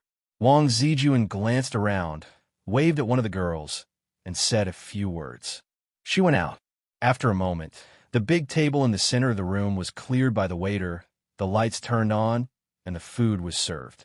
It was a music restaurant. No need to run between two places. Sing when you're hungry, eat when you're full. This was one of the reasons they often chose this place. Today's my girlfriend's birthday. Hey, where's my girlfriend? Wang Zijuan started speaking, but realized something was off when he didn't see her. He looked left and right, searching for his girlfriend. She was sitting here just now. Where is she now? She seems to have gone out. A girl in the group reminded him. Where did she go? Don't know. Wang Zijuan scratched his head, went to the door to look around. And when he didn't see her, he gave up and returned. Let's eat first. We'll cut the cake when she comes back. Celebrating your girlfriend's birthday, and now she's gone? Xu Qing couldn't help but complain. He hadn't even noticed which one was Wang Zijuan's girlfriend. This guy changed them so frequently, one hadn't even been familiar before he switched to another. The cake is for the celebration. Right now, we're just eating. Wang Zijuan waved his hand. Let's drink. The 2 boxes of beer had just been opened by the waiter and passed around. Xu Qing took the coconut juice on the table and poured some for Jiang He, while he drank directly from the bottle. Just started dating? More than a month. That long? Looks like you're about to break up. Xu Qing said. Shut up. Wang Zijuan grumbled. We're truly in love. Jiang He, sitting to the side, opened her chopsticks and listened to the conversation. Suddenly, she looked thoughtful. True love, girlfriend. Is a girlfriend a wife? She frowned and asked Xu Qing in a low voice. She had often been mistaken for his girlfriend by the security guards in their complex, but if that was the case, the misunderstanding was huge. No. Xu Qing quickly changed the subject when he saw Wang Zijuan looking over. A girlfriend is just a title. Everyone's is different. For example, his girlfriend will eventually be someone else's wife. Wang Zijuan winced. Actually, that didn't seem wrong. Jiang He looked at Wang Zijuan in confusion, not understanding what he meant, but continued eating her food. After a moment, she asked again, What about yours? I'm a homebody. For homebodies, a girlfriend can mean anything, like a paper doll, or even just a concept. Xu Qing joked. He wished he hadn't fooled around last time. If he explained what a girlfriend was seriously now, Wang Zijuan would think he was an idiot. Ha ha ha, self-awareness. Wang Zijuan laughed when he heard concept, his gaze scanning between the two of them. So you're really just friends? What else? Good luck. Let's drink one together. Wang Zijuan stood up with his bottle. Now, he was convinced Jiang He was from a village. She was a bit odd in every way, but it was hard to pin down exactly what was strange. He could only be sure she was strangely good-looking. Here, hold it up. Xu Qing reminded Jiang He to raise her coconut juice and clink glasses with everyone. After they finished eating, Wang Zijuan's girlfriend still hadn't returned. Xu Qing put down his chopsticks and urged Wang Zijuan to make a call and check. Jiang He continued eating, but to avoid drawing attention, she didn't eat much of the main course, focusing mostly on the vegetables. Wang Zijuan went out to make the call, and the others smoked or chatted. After a while, someone came over with a drink and sat next to Xu Qing. Hey, Qingji, got a new girlfriend? Xu Qing lazily glanced up. None of your business. Teach me. Your girlfriends are all so beautiful. How do you find them? Tell me, why can't I find one? You're too ugly. Liang Zi was choked, adjusted his glasses, and then smiled again. Come on, Qingji, let me drink to you. Not drinking. Xu Qing couldn't be bothered with him. Liang Zi, I don't want to deal with you today. Stay put, all right? Hey, look at what you're saying, Qingji. You keep talking like that. See what happens. Xu Qing raised an eyebrow. Liang Zi, stop provoking him. Go sit back down. What trouble are you looking for? Wang Zijuan returned with his phone and noticed the tension between them, feeling a headache. He had originally invited Liang Zi over to give him a chance for peace, but now it seemed like that was ruined. No way. Just drinking. Haven't seen each other in a while. How could it be trouble? Liang Zi took a sip from his cup, smiling mischievously. Xu Qing didn't even look at him. Turning to Wang Zijuan, you called him here? This is Sai. Wang Zijuan sighed, glancing at one, then the other. It's over, isn't it? Jiang He stopped eating, grabbed a tissue to wipe her mouth, and curiously looked at the conversation. Were they about to fight? Are you full? Xu Qing lazily leaned against the back of his chair, tilting his head to ask Jiang He. Almost. Jiang He patted her stomach, feeling like she could eat a bit more, but since no one else was eating, she felt too embarrassed to continue. That would make her look like a glutton. Xu Qing nodded and then turned to Wang Zijuan, thinking for a moment before laughing. Where should we start? I never thought this was a big deal. Then what's this about? Wang Zijuan sighed in frustration, glancing at Liang Zi. Are you going to say it's no big deal too? Of course, what's the big deal? It's all in the past. I just wanted to ask Brother Qing for some advice, have a drink, and then, well, you see. Liang Zi chuckled, staring at Xu Qing. Ha, look at this. Xu Qing shrugged, turned his head, and spat. I just don't like the guy, don't like his attitude. Nothing personal, just can't stand him, that's all. Hey, Brother Qing, you don't like me, huh? Wasn't it painful enough last time? The table fell silent for a moment, and the other people chatting casually also noticed the tension here, all turning to look. Why are you acting like children? Wang Zijuan was now regretting putting these two together. And when did you two fight? When was the last time? Forget it, just stop talking. Liang Zi, go back to your seat. Today, everything's on me. Just shut up, and let's make sure we enjoy my girlfriend's birthday. Liang Zi stared at Xu Qing, but didn't speak, and Xu Qing pulled out a toothpick and started picking his teeth. If the guy hadn't come over with his annoying chatter, he wouldn't have even looked at him. Instead, he whispered to Jiang He about which dish was good. Go back. I still need to sit here. Wang Zijuan urged when he saw Liang Zi standing still. Look at this. I just came over to offer a toast. How did it end up like this? Liang Zi tugged at the corner of his mouth. Brother Qing and I drank this together. What's the big deal? I'm not drinking. TSK. Then I'll drink to your wife. Look at how beautiful she is. She's not drinking either. Xu Qing raised his head. And she's not your wife. Don't go making things worse. Right, I'm not. Jiang He nodded seriously. Don't talk to him, it's disgusting. Xu Qing advised. Stop talking so much. Wang Zijuan was furious. Is this never-ending? Liang Zi, go back to your seat. Once Liang Zi returned his seat, Wang Zijuan sat back down, clicking his tongue. What was this all about? They had originally planned to shake hands and have a drink, all still brothers, but turned into this mess. When did you two fight? That's old news, Xu Qing said casually. If I had known he was here, I wouldn't have come. He's just disgusting. If I had known you two would turn out like this, I wouldn't have called you. Wang Zijuan spoke ungraciously. Have a drink. It's all in the past. I just don't like his kind, with that weird attitude. He's trash, Xu Qing said as he poured himself a drink and clinked glasses with Wang Zijuan. Where's your girlfriend? Did she fly off? She'll be back in a bit. Jiang He poked Xu Qing with her finger. Why did he think of me as? Because he's ugly. Jiang He was confused. See? Am I not more good-looking than him? Xu Qing asked.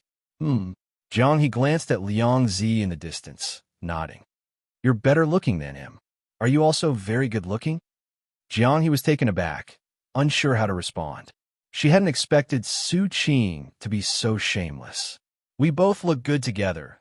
That's called a perfect match, and naturally, people with strange minds like him would think we're a couple. Wait. What do you mean by strange minds? Wang Zijuan interjected, displeased. At first, I thought you two were together too. Jiang He felt it was so strange. Two good-looking people, two people sitting together, and people think we're a couple. I don't know what's going on in their minds. They're not quite normal, so it's best not to talk to them, especially this guy, Xu Qing said, nodding toward Wang Zijuan. I'll tell you more about it later. Jiang He was really curious now.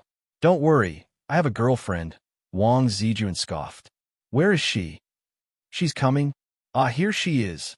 Wang Zijuan turned his head and saw his girlfriend walking in through the door. He immediately stood up and greeted her, calling for the waiter outside. The lights went out, and a giant cake was rolled in. The custom-made cake from the wealthy family was naturally enormous, larger than Xu Qing had expected, 3 layers high, over a person's height, wheeled in on a small cart, candles and heart-shaped decorations shining brightly on top, with the happy birthday song playing throughout the room. It's so big. Xu Qing scratched his chin, feeling a bad premonition. Really big. Jiang He stared at the gigantic cake. Is all of this for eating? Not all of it. Wait, after blowing out the candles, stay far away. I'll bring you some if you want to eat. Just hide in that corner. Got it? What? Can't explain it. You'll understand later. Xu Qing led Jiang He over and saw Wang Zijuan holding a microphone, acting as if he were deeply in love. The rich family loved playing these flashy games. They didn't even wait for people to finish eating before bringing in the cake. Now finally introducing the girlfriend under dim lights.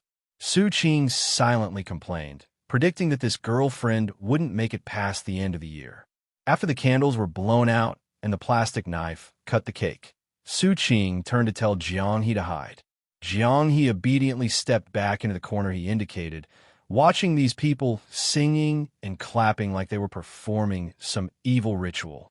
It was such a strange activity. I got you a big piece. Come on, eat, Xu Qing said as he ran over with a piece of cake bigger than his face, smiling broadly. Is it good? He raised an eyebrow when he saw Jiang He's eyes light up as she tasted the cream. It's delicious. Jiang He nodded vigorously, cream still on her lips, nearly jumping up with joy. This was probably the best thing she had ever tasted. Her eyes wandered to the massive cake, and she asked, "What about you?" "I don't like sweet things." Xu Qing sighed, thinking that country bumpkins were easy to please. A birthday cake was enough to make Jiang He light up like she was eating the finest cuisine. Her eyes were almost sparkling. "Why do I have to hide while eating? Is this piece you gave me too big?" "No, you just eat slowly, just hide, that's all." Jiang He's confusion was answered a minute later when the cake flew everywhere. Her thoughts instantly scattered, and she subconsciously reached out to protect the cake. She looked at them, feeling sorry for the chaos they were causing, and quietly retreated into her corner with her giant piece of cake. Taking a big bite, she suddenly felt a bit emotional. She really wished her second boss could taste this thing called cake. That second boss, who never wasted food and always drank large bowls of water, would probably smile with her eyes squinting if she tried this. It was really good. In the dimly lit KTV private room, cakes flew about haphazardly, and everyone laughed loudly. Accompanied by the surround sound music, the colorful lights flashed like a scene of demons dancing wildly. Jiang He stood quietly in a corner by herself. In the dim environment, no one noticed her. She held a cake, taking bite after bite, occasionally licking the cream off her lips. After a long while, the chaos subsided. Why throw something so delicious? Looking at the mess on the floor, Jiang He couldn't understand. Even if one was a wealthy landowner, money was still hard-earned. Because one of its purposes is this.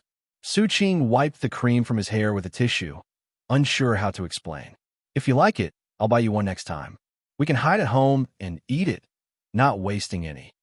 Jiang He stared at him, then looked down at the crumbled cake on the ground. A complex feeling rose from her heart. She suddenly realized, what is a prosperous age? Tall buildings, neon lights, computers and phones, the crowds and the lights at night. These things amazed her, but they were merely a natural reaction to things she had never seen before. Xu Qing said this is the best era. She didn't understand before, but now she truly felt it. She experienced the prosperous age in a nearly absurd form. "I'll go clean up in the bathroom. You sit for a bit, and then we'll head home." Xu Qing frowned, patting his hair. He gave Jiang He a quick reminder, then turned to leave but came back a few steps later. "Do you want to go?" "No need."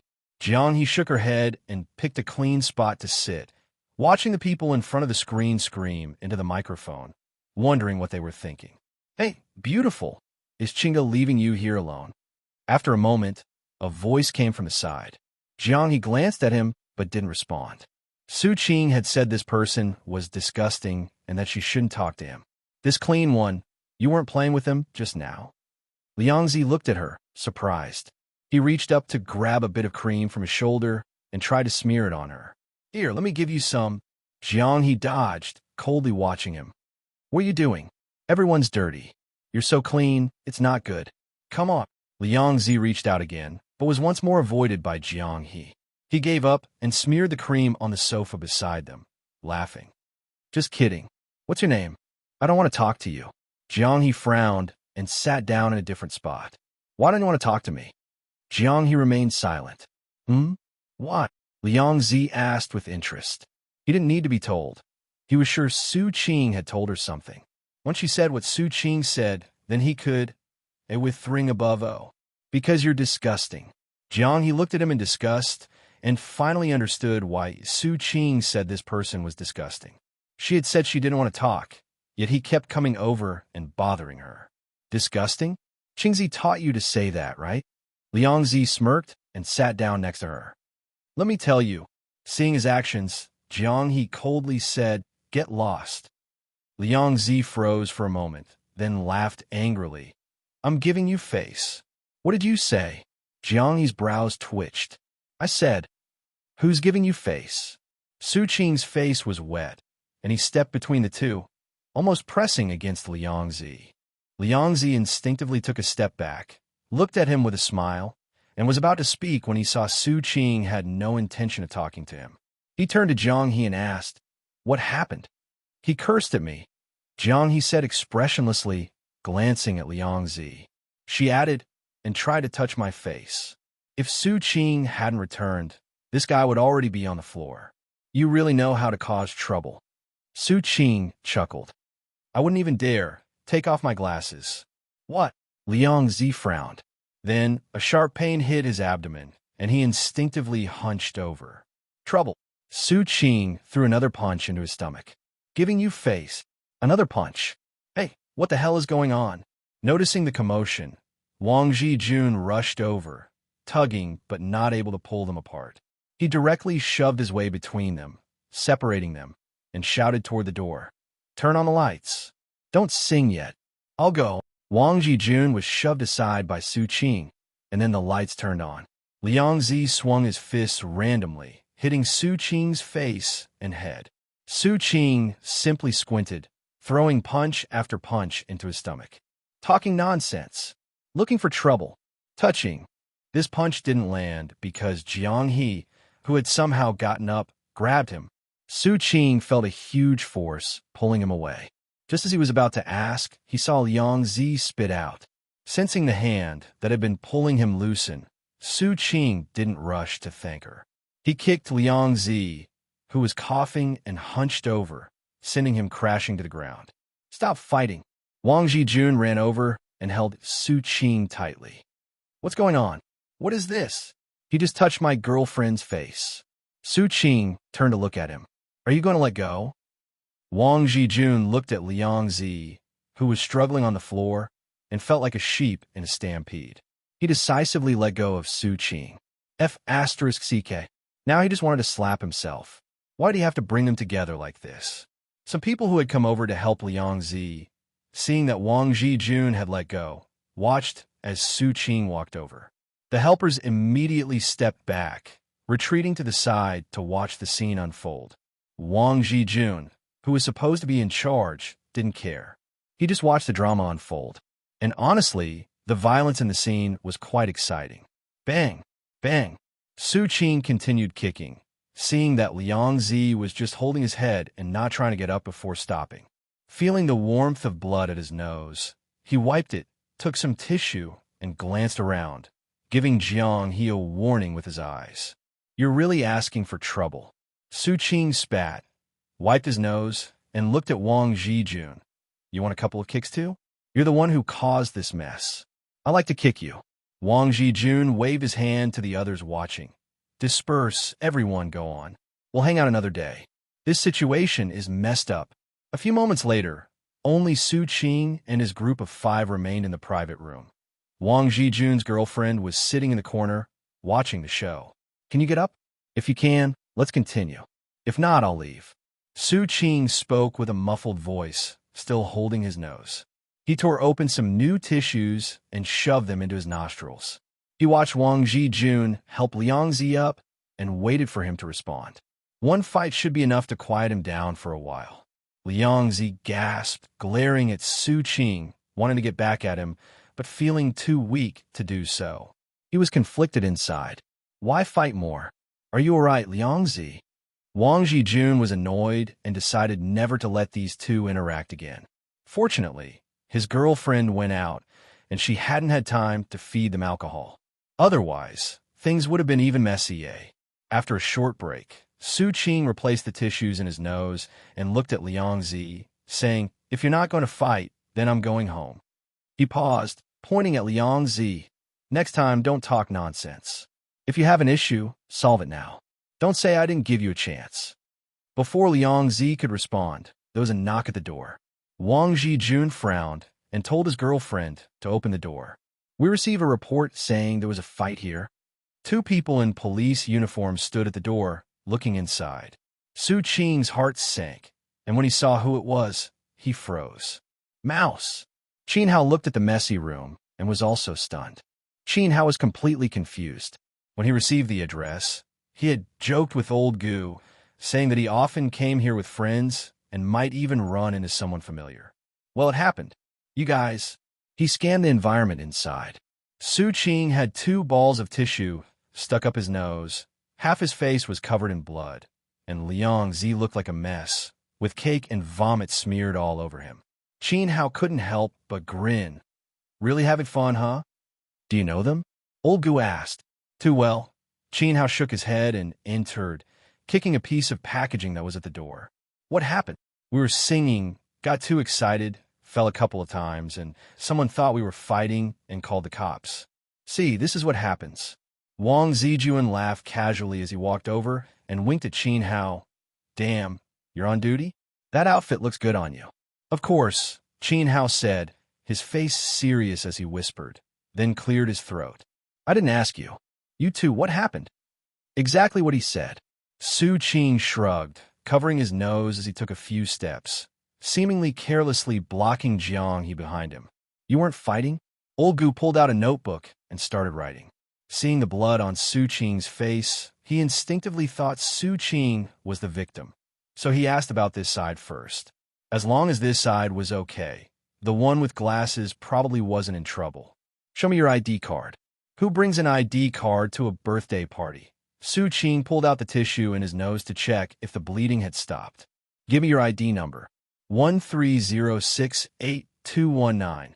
Old Gu scribbled it down, confirming. "So you're saying you weren't fighting?" "No, what fight? I don't even know who's so bored, just messing around," Xu Qing said. "Better not be. Just celebrate your birthday properly. Don't cause trouble." Old Gu frowned as he gave a warning. Before he could continue asking, Liang Zi spoke up behind them. "He hit me." Xu Qing shot him a cold glance. Liang Zi seemed to have recovered, wiping his glasses with his shirt. "Did you fight or not?" "Yeah, he hit me." "Look at this." Liang Zi swept his gaze around the private room. "Can you call this a birthday celebration?" "All right, come with me to the station," Old Gu said, tired of the bickering. The smell of alcohol mixed with vomit on the floor made him constantly frown. "Yes. No, we were just messing around." Wang Zijun, who had been greeting the manager at the door, turned around and entered. "What fighting? Just drunk, really drunk." "Did you fight?" Qin Hao looked at Xu Qing, asking the obvious, though he already knew. Anyone with half a brain could tell it was a fight, but since no one reported it to the authorities, they weren't going to make a big deal of it. They didn't care either. He said we fought, so we fought. "Go talk to him at the station." Xu Qing slowly opened his mouth, gently rubbing his nose before he added, "Help me send my sister home." "I'll go with that guy." Wang Zijun blinked in surprise, looking at Jiang He, but didn't ask why she was his girlfriend one moment and his sister the next. He nodded. "Don't worry. Let's all go. We need to understand the situation." Old Gu looked at Wang Zijun and then at Jiang He. The people who were there when they entered knew exactly what happened. "No need. My sister's still in high school. Hasn't even done her homework. You're bringing a high schooler to a place like this? It's her birthday. Gotta celebrate." Wang Zijun couldn't help but mock, but he didn't say much. He clearly saw that Xu Qing didn't want the girl to go, so he supported him. "I'll go. I've been here the whole time. I know if it was a fight or just playing around. Enough with the talk. Let's go, it won't take long." Old Gu turned and headed out the door. Qin Hao, looking dejected, shrugged. "I'm just a newbie, an errand boy, doesn't matter what I say." Jiang He, quiet and observing, could tell that Xu Qing had purposely given her a heads up about what the police were like. But Xu Qing didn't speak, and she didn't do anything either. "Want to wash your face first?" Qin Hao asked. "No need, let's go." Xu Qing shook his head, casting a glance at Liang Zi before looking back at Jiang He. "My sister just came from a village. Hasn't been to places like this, don't scare her." Jiang He noticed Xu Qing speaking to others, but his eyes stayed on her. She quickly understood his meaning and quietly remembered. "We're not going to eat anyone, just need to understand the situation." Qin Hao, not happy, looked back at Jiang He. "Your sister? I didn't know you had a sister." All he had heard was that Xu Qing had a girlfriend, and he had thought that was it, but suddenly he was talking about his sister. Where did that come from? "Cousin." "You heard nothing," Xu Qing snorted. "Cousin? What kind of nonsense is that?" "Wait, I'll say hi first." Wang Zijuan waved at the group before going over to the manager to have a low-key conversation. "Cousin? High school student." Qin Hao stopped at the door of the KTV, waiting for Wang Zijuan, while eyeing Xu Qing's so-called sister. He had grown tired of seeing Xu Qing's old face. "Checking household registration?" Xu Qing scoffed. "It's useless. She's in high school, hasn't even gotten her ID, just came to hang out for a few days." "TSK, your sister is my sister." "Huh? What's her name?" "Your Xu family genes or something else." "Jiang He." Xu Qing winked at her. "Got it. Got it, got it." Qin Hao grinned and smiled at Jiang He. "I'm your Qin Ji. Older brother." "Older brother, huh?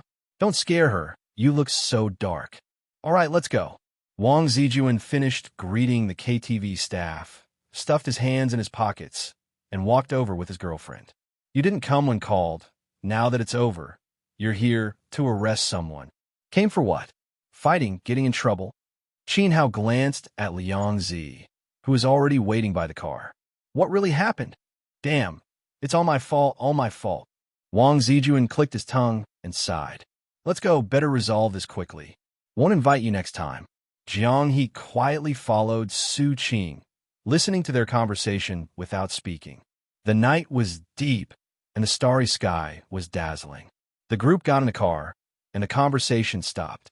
The car sped through the dark night, moving smoothly on the road toward the police station. When they got out of the car, they walked in small groups. They looked at the brightly lit police station. Wang Zijuan suddenly laughed. "Qingzi, you're home." "Home, your sister," Xu Qing replied. He wasn't too concerned about the fight. It was just a formality. What he worried about was Jiang He's situation. This was what they called guilty conscience. Xu Qing mocked himself. Raising an ancient person like this, he really needed to control his temper. Seeing them so relaxed, Old Gu glanced back, but didn't say anything, leading the way forward. Liang Zi, grumbling, followed in second place, silent. He knew exactly what happened. Though he was in the wrong, he was the one who got beaten up. This trip to the police station might not win him anything, but at least it wouldn't cost him much. Xu Qing started the trouble, so there was no way to escape it. Jiang He followed at the back, looking up at the national emblem on the door that exuded authority. "Cousin. High school. No identity. Birthday." Replaying the thoughts in her head, Jiang He sighed softly. When she saw Xu Qing looking at her, she gave a subtle nod and walked in with everyone. In the end, she'd have to face it. This was just an early familiarization. "Tell me, what happened?" Old Gu led the two into the mediation room. The others, including Wang Zijuan, let Qin Hao handle it, while Old Gu held a pen and a folder, glancing between the two. "Who's going first?" "It was just a fight. I struck first because he insulted me." Xu Qing leaned back in the chair, picking at his nails. "Go into more detail." "Well, let him speak." Xu Qing shrugged. Old Gu turned to Liang Zi, sitting across from him. "You go ahead, tell us the specific details." "It was just a joke at first, just joking," Liang Zi started, "then he hit me. I didn't even know it was coming. I was suddenly struck." Old Gu put down his pen and looked at both of them, then turned back to Liang Zi. "What do you mean by details? What kind of joke? What did you say? What did he say in return? And which part led to the fight? How did he strike? How did you react?" "Got it." Ugh. Liang Zi froze for a moment. "What are you spacing out for? Just say what happened. No need to think so hard." Old Gu was getting impatient, glancing at Xu Qing, who looked unaffected. He added, "How about you go first?" I'll go. Liangzi hesitated for a moment, then continued. "At first, I just wanted to offer him a drink. But he didn't want to drink, so I didn't force him." Liangzi went on, adding more unnecessary details. Xu Qing just sat across from him, silently listening, his ears attentive to any noise from outside. His concern wasn't about Jiang He's black household status, but her original identity. If her black household status was exposed, it didn't matter. She hadn't committed any crimes. Even if there were issues, they were from over 1,000 years ago, with no relation to the present. What worried him was the uncontrollable factors. If Jiang He was familiar with the situation, it would be fine. Even if she came to the police station voluntarily, admitting to her black household status, there wouldn't be much to it. But it was too early for that. If there was any misunderstanding, it would be hard to fix. Is that so? After Liangzi finished speaking, Old Gu turned to Xu Qing. You tell us. Roughly the same, except the beginning was wrong. He was insulting me, and that's when I made my move. Xu Qing readily admitted it, asserting that Liangzi had provoked him first, pointing at his face. Then we got into a fight. I was just joking, Liangzi insisted. There's a limit to jokes. Old Gu ignored him. Everyone would defend themselves in the most beneficial way, and many fights started from jokes. But once fists were thrown, could it still be called a joke? Epsilon.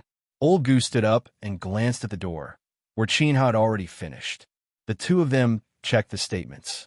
After getting a rough idea, Old Gu sat back down. How do you want to resolve this? Huh? Liangzi was confused again. Are you not going to arrest him? What do you mean by how do we resolve this? I demand he be detained. This is mutual fighting, Xu Qing sneered. He hit me first. Did I not fall down myself? Xu Qing raised an eyebrow. If you think your injury is serious, go for a medical examination. Old Gu glanced at them. In the end, detention and compensation will depend on the situation. Where are you injured? He picked up the materials and asked, Your stomach? Liangzi lifted his shirt and checked. There were only red marks on his stomach, so a medical exam probably wouldn't show much. You can either reflect and reconcile, or both be detained, or you can get a medical check. Xu Qing continued to pick at his nails. He didn't think they would both be detained, as Liangzi had a job and had to go to work. Why are you so familiar with this? Old Gu glanced at him. Liangzi opened his mouth, but said nothing. It seemed he didn't have many options. Reconcile? Be detained? Get checked for injuries? Damn, he was beaten up and still thought he could be detained. But now it was mutual fighting? He hit me first. Liangzi still wasn't giving up. He'll pay 500, you'll pay 200. He'll be detained for 8 days, and you'll be detained for 5 days. Old Gu closed the folder and stood up, not wanting to waste any more time. Choose, or go get your injuries examined. You can also sue him with a lawyer. And you? Old Gu turned to Xu Qing, who looked much worse, his face covered in blood. Let him decide. Do you accept the mediation? Old Gu turned back to Liangzi. By the time everything was settled, it was nearly 1 a.m. Jiang He squatted outside the police station, quietly waiting for Xu Qing to come out. Wang Zijuan didn't leave either, sighing heavily. Xu Qing came out of the police station bathroom after washing his face, and Qin Hao was standing nearby. Should I take you back? Your sister is still waiting outside. Aren't you off duty? It's late. Xu Qing started but was interrupted by Qin Hao, who suddenly covered his mouth, forcing him to step away. What's going on? Don't talk here, Qin Hao said seriously. Talk. Xu Qing thought for a moment. You mean it's late? Let go. I won't say anything. What's your problem? You don't understand. Qin Hao mysteriously shook his head. Let's go. I'll take you back. No need. We'll take a taxi. Where are they? Xu Qing waved his hand to refuse. Outside the main gate. They wouldn't even come in to wait. I feel like your sister is acting a little strange. She's not strange. Xu Qing stopped him. Go back now. I'll take a taxi. It's unlucky out here at night. Be careful. Qin Hao gave a final warning, but didn't insist, watching Xu Qing walk out the door before turning back to the office. That girl really seemed a bit dazed. How long have you been waiting? As soon as Xu Qing stepped outside, he saw the two of them. He wanted to ask about Jiang He's situation, but with Wang Zijun nearby, it wasn't convenient to speak, so he directly signaled for them to go ahead and grab a taxi. Hey, look at the trouble today. Wang Zijun shook his head. Tell me about it. Next time, we'll find an opportunity to beat him again. Wang Zijun didn't respond, stopping at the curb to wait for a taxi. He glanced at Jiang He beside Xu Qing and suddenly felt a little out of place. Is she your sister or your girlfriend? Neither. Then why did you say she was your girlfriend at the KTV? That was just to make you let go. I needed to hit that guy a few more times, Xu Qing shrugged. Otherwise, would you have let go? Damn. Wang Zijun felt extremely awkward. Jiang He hesitated, glancing at Wang Zijun before finally holding back. Taxis were scarce at this time of night. The three of them waited for a while, but didn't see a single empty car. The night breeze was blowing, and Xu Qing's clothes were a bit thin. He pulled his jacket tighter. If it were before, you'd have taken off your jacket and draped it over the girl. Wang Zijun noticed Xu Qing's actions, then turned to glance at Jiang He, who was dressed even more lightly. She's not cold. Xu Qing didn't think someone trained in martial arts would be bothered by this little wind. Yeah, I'm not cold. Jiang He nodded. You guys. Wang Zijun was speechless, deciding to keep quiet. When they returned home, it was already nearly 2 o'clock. The quiet residential complex was silent. Only the dim yellow streetlights on both sides and the starry sky above. Xu Qing walked ahead with his hands in his pockets, while Jiang He steadily followed behind, neither rushing nor slowing down, with no sound of footsteps at all. Even though they were walking together, Xu Qing felt as if he was the only one walking, like those times in the past when he had stayed out late partying and came home drunk by himself. This feeling was uncomfortable. Can you walk a bit faster and come over here? He spoke up. You're acting like a tag-along. I'm not a tag-along. Then come over here and you won't be. The corridor was already visible ahead, only a few steps away. Jiang He took 2 steps forward and walked beside him. They walked side by side for less than a minute before reaching the door. Opening the door and turning on the lights, Xu Qing collapsed onto the couch, turned his head to look at Jiang He, and shifted his but a little to give her some space. What did they say at the police station? I'm your sister in high school. Went for a birthday. And then, that's it. Jiang He shook her head. They asked other things, but I didn't speak. Xu Qing understood why Qing had called her a bit dim, laughing. You really are clever. Going to the police station this early caught him off guard, and he was worried that something had gone wrong. But now, it seemed Jiang He was adjusting well here. This place's authorities don't seem so scary. Jiang He thought about the people she had met, that short, dark-faced man grinning like a fool, trying to act like her brother. Of course it's not scary. As long as you don't show your violent side, there's nothing to worry about. After staying there for a while, they even provide food and drink. Anyway, go shower and sleep. Xu Qing lay lazily on the couch, uninterested in moving. Today wasn't so bad. Thinking it over, he hadn't lost the fight, and after taking Jiang He for a little tour of the police station, everything had gone well, except for the time wasted. The key thing was Jiang He's behavior. Did you notice that you're really relying on me now? You listen to everything I say. That guy insulted you, and you just took it. Xu Qing grinned as he spoke to Jiang He, who was turning to grab clothes. I don't understand much. It's only natural. Jiang He replied. Are you that obedient? You're not afraid I'll sell you. You wouldn't. Jiang He paused and added, You're a good person. She ate his food, used his things, and received his help. If she didn't trust him or listen to his advice, she might as well leave and wander the world on her own. Oh, before fully understanding and integrating into this world, the only person who could help and was willing to help her was Xu Qing. I went and fought and ended up in the station, but I'm still a good person. Don't let my dad find out, or I'll get another lecture on political thinking. Xu Qing sat up and pulled out his phone to send a message to Qin Hao. If Qin Hao told his father, Su Wenbin would find out by tomorrow. He didn't touch my face. Jiang He thought for a moment and clarified. I know.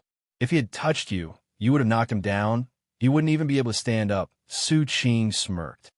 Didn't we look like kids playing house when we fought?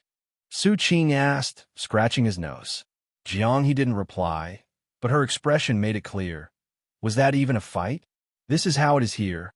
In the future, if some jerk annoys you to the point where you can't take it, just use this much force, don't hurt anyone, just make them feel pain, or you'll end up in jail. Why did you hit him? Because he's a jerk. When you encounter jerks, you beat them up. Xu Qing reclined on the couch, speaking slowly. There are a lot of jerks in this world, not just now. You probably have them there too. Like some people want to wear nice clothes or brand name shoes, but can't afford them.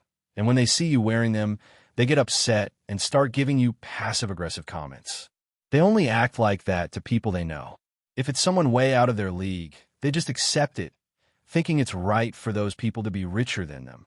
But when someone close to them is doing better, they can't stand it. That's a mentally disturbed person. Jiang he thought about it before begrudgingly understanding. That kind of thing really happens? Ah, yeah, it happens. Beat the bastard up. Xu Qing laughed. I can't stand two types of people. Those who are passive-aggressive and lickspittles. And this guy's both. What's a lickspittle? They're either well-off or bound to die. You'll understand later. I'm going to shower. Jiang he shook her head. Go ahead. As Xu Qing listened to the sound of running water in the bathroom, he slowly closed his eyes, resting on the couch. It was actually nice having someone to talk to at home. If only after the shower, they could both lie down together and fall asleep in each other's arms. He suddenly snapped awake, blinking at the ceiling. Where did that strange thought come from? When Jiang he came out after a shower, her face was flushed with the warmth of the steam, drops of water dripping from her hair. As she grabbed the blow-dryer and looked at him, Xu Qing found it hard to stay calm. Dry your hair yourself. I'm going to shower now. Trying to control his thoughts, he pretended to wave his hand dismissively and hurried into the bathroom to find his pajamas. The steam mixed with the scent of body wash. Xu Qing slapped his head, throwing away the chaotic thoughts, fighting against his primal instincts. This was too much to handle. Jiang he struggled to dry her hair with the blow-dryer. Though she wasn't used to it yet, it was certainly a good tool, drying her hair quickly. I see a lot of girls with short hair on the street. Is it common to shave your head where you're from? She asked as Xu Qing came out of the bathroom. Hairstyles are a personal choice. If you like, you can shave it all off, Xu Qing replied casually. After a moment, he added, Are you thinking of cutting it? Just asking. Jiang he did find short hair convenient. It didn't take much effort to wash or blow-dry. But her long-held beliefs made it hard for her to accept, so she would wait and see in the future. Don't cut it. Long black, straight hair looks so good. Xu Qing stopped in his tracks and turned back. Let me help you. When blow-drying, you have to keep moving it to dry it evenly. Jiang he obediently sat down on the chair. As she listened to Xu Qing rambling, she suddenly remembered something and asked, It's normal for men to blow women's hair here, right? Normal, very normal. Xu Qing reassured himself in his mind. Late night, at 2 a.m. The lights were still on in the living room, the sound of the blow-dryer buzzing as hot air blew out. Neither of them spoke, and the room was filled with a strange atmosphere. Both of them sensed it, and the atmosphere grew more awkward, but neither said a word, continuing to pretend that everything was normal. After drinking a little wine in the evening, Xu Qing became instinctively excited when he was hitting people. Now that he had finished a shower and helped Jiang he blow-dry her hair, he started feeling a bit tired. Good night, sleep early, he casually said as he turned off the living room light, went back to his room, and collapsed onto the bed, falling straight to sleep. Jiang he stood in the dimly lit living room for a moment, then, seeing the moonlight shining through the window, returned to her room. She sat on the edge of her bed, took out her phone, and carefully plugged it in to charge. Though it still had a lot of battery, she was afraid it would break like last time. Looking at the lit-up screen, Jiang he thought for a while before opening the app called UC in the lower left corner. She strained her finger to type on the screen. Good night. Should this be the phrase? She pondered. She had never asked Xu Qing what these trivial sayings meant, but she was curious. The Wi-Fi had already been connected by Xu Qing, and the internet speed was fast at around 2 a.m. At the top of the screen was a song. She tapped the play button, and the prelude began to play. Jiang He turned her head to glance at the room door, then suddenly pulled the blanket, burying herself and her phone underneath it. How many servings of chatting, saying a couple of sentences of goodnight, stirring up passionate fantasies, yet easily drifting apart. Feelings are tangled, always conflicting with change of heart, unable to resist your casual goodnight. The blanket on the bed puffed up in a lump, and Jiang He held her breath, staring at the phone glowing in front of her, studying the strange knowledge in this small world. The night passed peacefully. Xu Qing didn't get up until the sun was high, yawning as he walked out of the room. Jiang He had already been sitting in front of the computer, deeply immersed in her game. Good morning. Good morning. Got up late. Are you hungry? I'm working, Jiang He replied seriously. I can't go out to eat during work hours. Xu Qing stood there for a moment, thinking. He didn't push her to skip work. Instead, he washed up and called out while grabbing his phone and keys to go out for breakfast. No beta. After spending so many days with Jiang he unknowingly had his life become more routine. If it had been before breakfast? What was that? Hearing Xu Qing's movements as he left, Jiang He sneakily paused her game and opened Baidu in the background. Girlfriend. With the development of free love, the concept of girlfriend has evolved from a simple female friend to a term for the partner before becoming a wife. The page clearly displayed the definition of girlfriend. She stared at the explanation for a while, then moved her mouse to close the web page, reopened it, and used the handwriting input board to write in the Baidu search bar. Are there ghosts in this world? Xu Qing quickly returned, not staying at the breakfast shop, but instead bringing back breakfast for two. When he entered, he saw Jiang He still sitting upright in front of the computer, and he couldn't help but smile. You could take a 10-minute break and eat some buns. Jiang He hesitated for a moment, then accepted his suggestion and temporarily stopped working. I didn't buy too much, just something quick to fill up. We'll have lunch soon. I've been playing for so long. Does that mean I can help others now? While eating her breakfast, Jiang He was eager to start working officially. Maybe Xu Qing's easygoing lifestyle at home with food and drinks gave her the illusion that money was easy to get. According to Xu Qing, a mine run pays $3, which buys 6 buns. Running it for a day could feed her for 3 days. I'll find an account for you and see if you can handle it.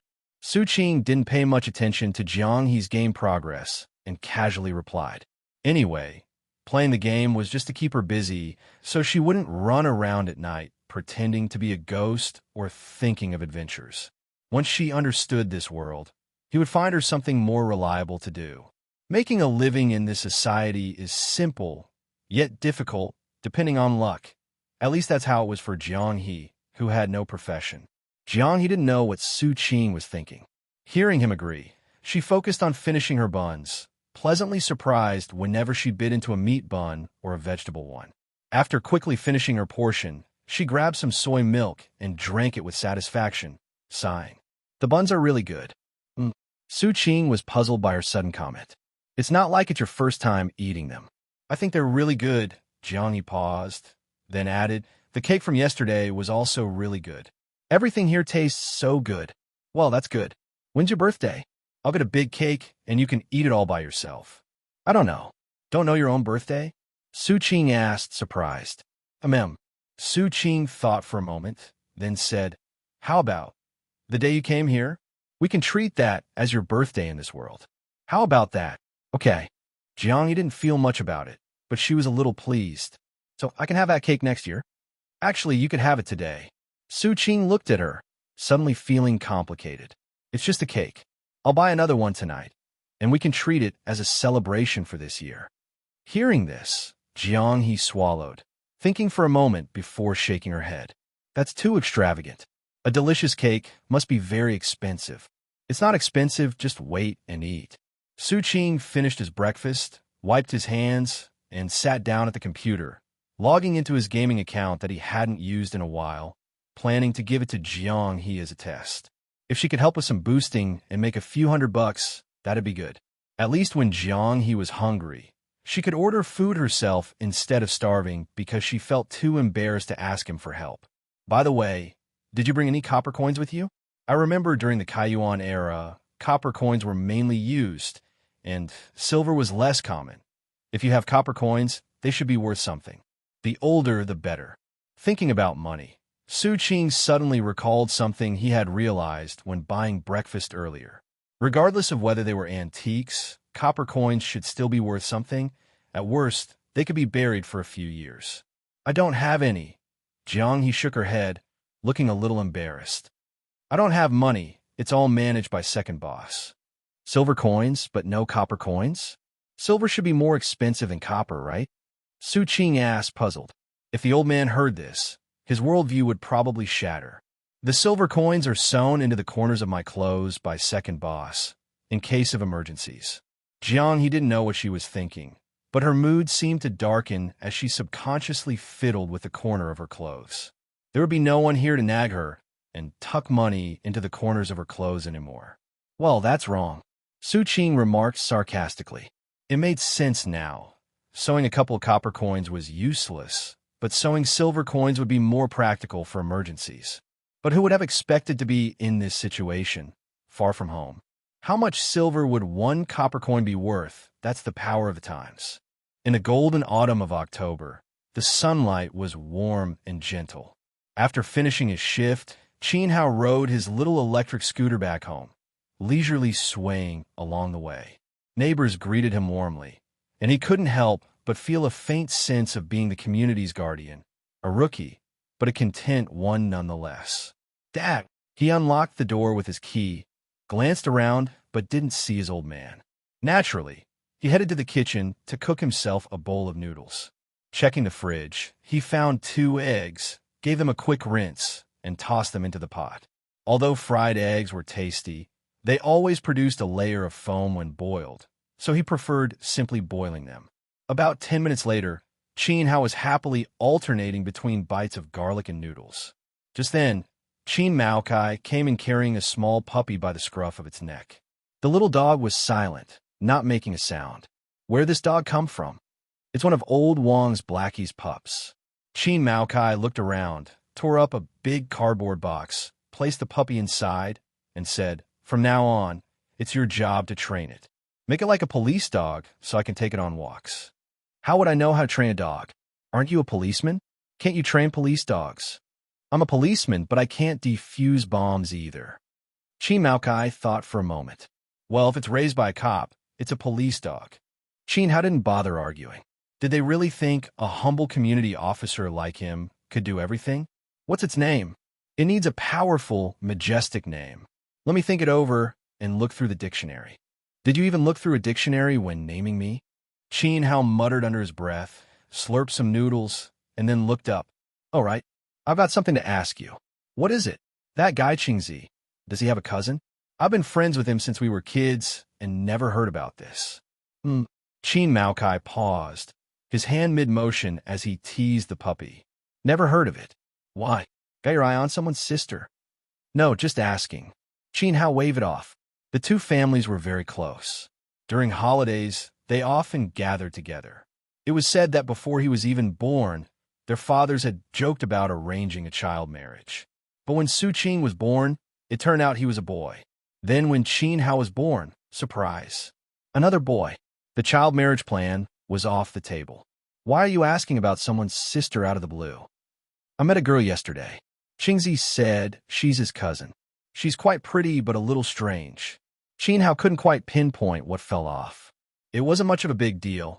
He just thought the girl seemed absent-minded. But recalling Xu Qing's behavior at KTV, not that it was wrong, just that the whole situation felt a bit contrived. Was he overthinking things, being too much of a cop? Qin chewed on a piece of garlic thoughtfully. If Xu Qing hadn't mentioned the cousin beforehand. Pretty high. Qin Maokai raised his eyebrows, catching the key detail. All right, I'll ask old Xu about her sometime. Qin was speechless. We're not even on the same wavelength here. Where's your mind wandering to? Just leave it to me. Afternoon. Xu Qing took his tag-along, Jiang He, to pick up the cake he'd ordered earlier that day. Pausing at the gate on the way out, he greeted Uncle Zhao. Uncle Zhao, no ghost sightings recently, right? None. That priest wasn't all talk. Ever since that ritual, it's been peaceful. Uncle Zhao lounged in his chair, swaying back and forth, sighing. There are some things you just can't not believe in. I've lived over half my life and seen all sorts of things, but this is the first time I've ever seen a ghost in Thailand bot. All right, as long as it's settled. Take care, Uncle. Xu Qing smiled. He figured he now understood where those ghost stories originated. In the future, when Uncle Zhao retired and spent his days babysitting grandkids or strolling with other seniors, he'd add embellishments to his tales. Pretty soon, it had turned into a viral story on some forum, my security guard days. Look at you scaring the poor guy, Xu Qing said to Jiang as they walked away from the gate.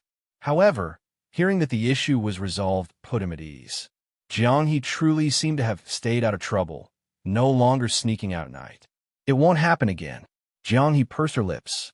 Now she didn't need to sneak out. Her computer could tell her whatever she wanted to know. They think I'm your girlfriend. Yeah, they do. But I'm not. Of course not. Didn't I tell them? They just don't believe me. Xu Qing shrugged. Come on, let's grab some milk tea. Jiang hesitated but didn't continue. She didn't understand why people thought that way. The two of them were innocent, sleeping in separate rooms, with no inappropriate behavior. Sure, they ate and shopped together occasionally, and sometimes Xu Qing helped dry her hair. But as long as their conscience was clear, who cared? Sipping her kumquat lemon tea, Jiang followed Xu Qing, pondering as she drank.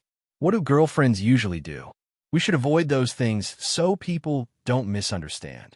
She figured rumors could negatively affect Xu Qing, so she wanted to prevent them. Girlfriends? Xu Qing thought for a moment. They might go shopping, take walks, eat together, or live together. Jiang froze.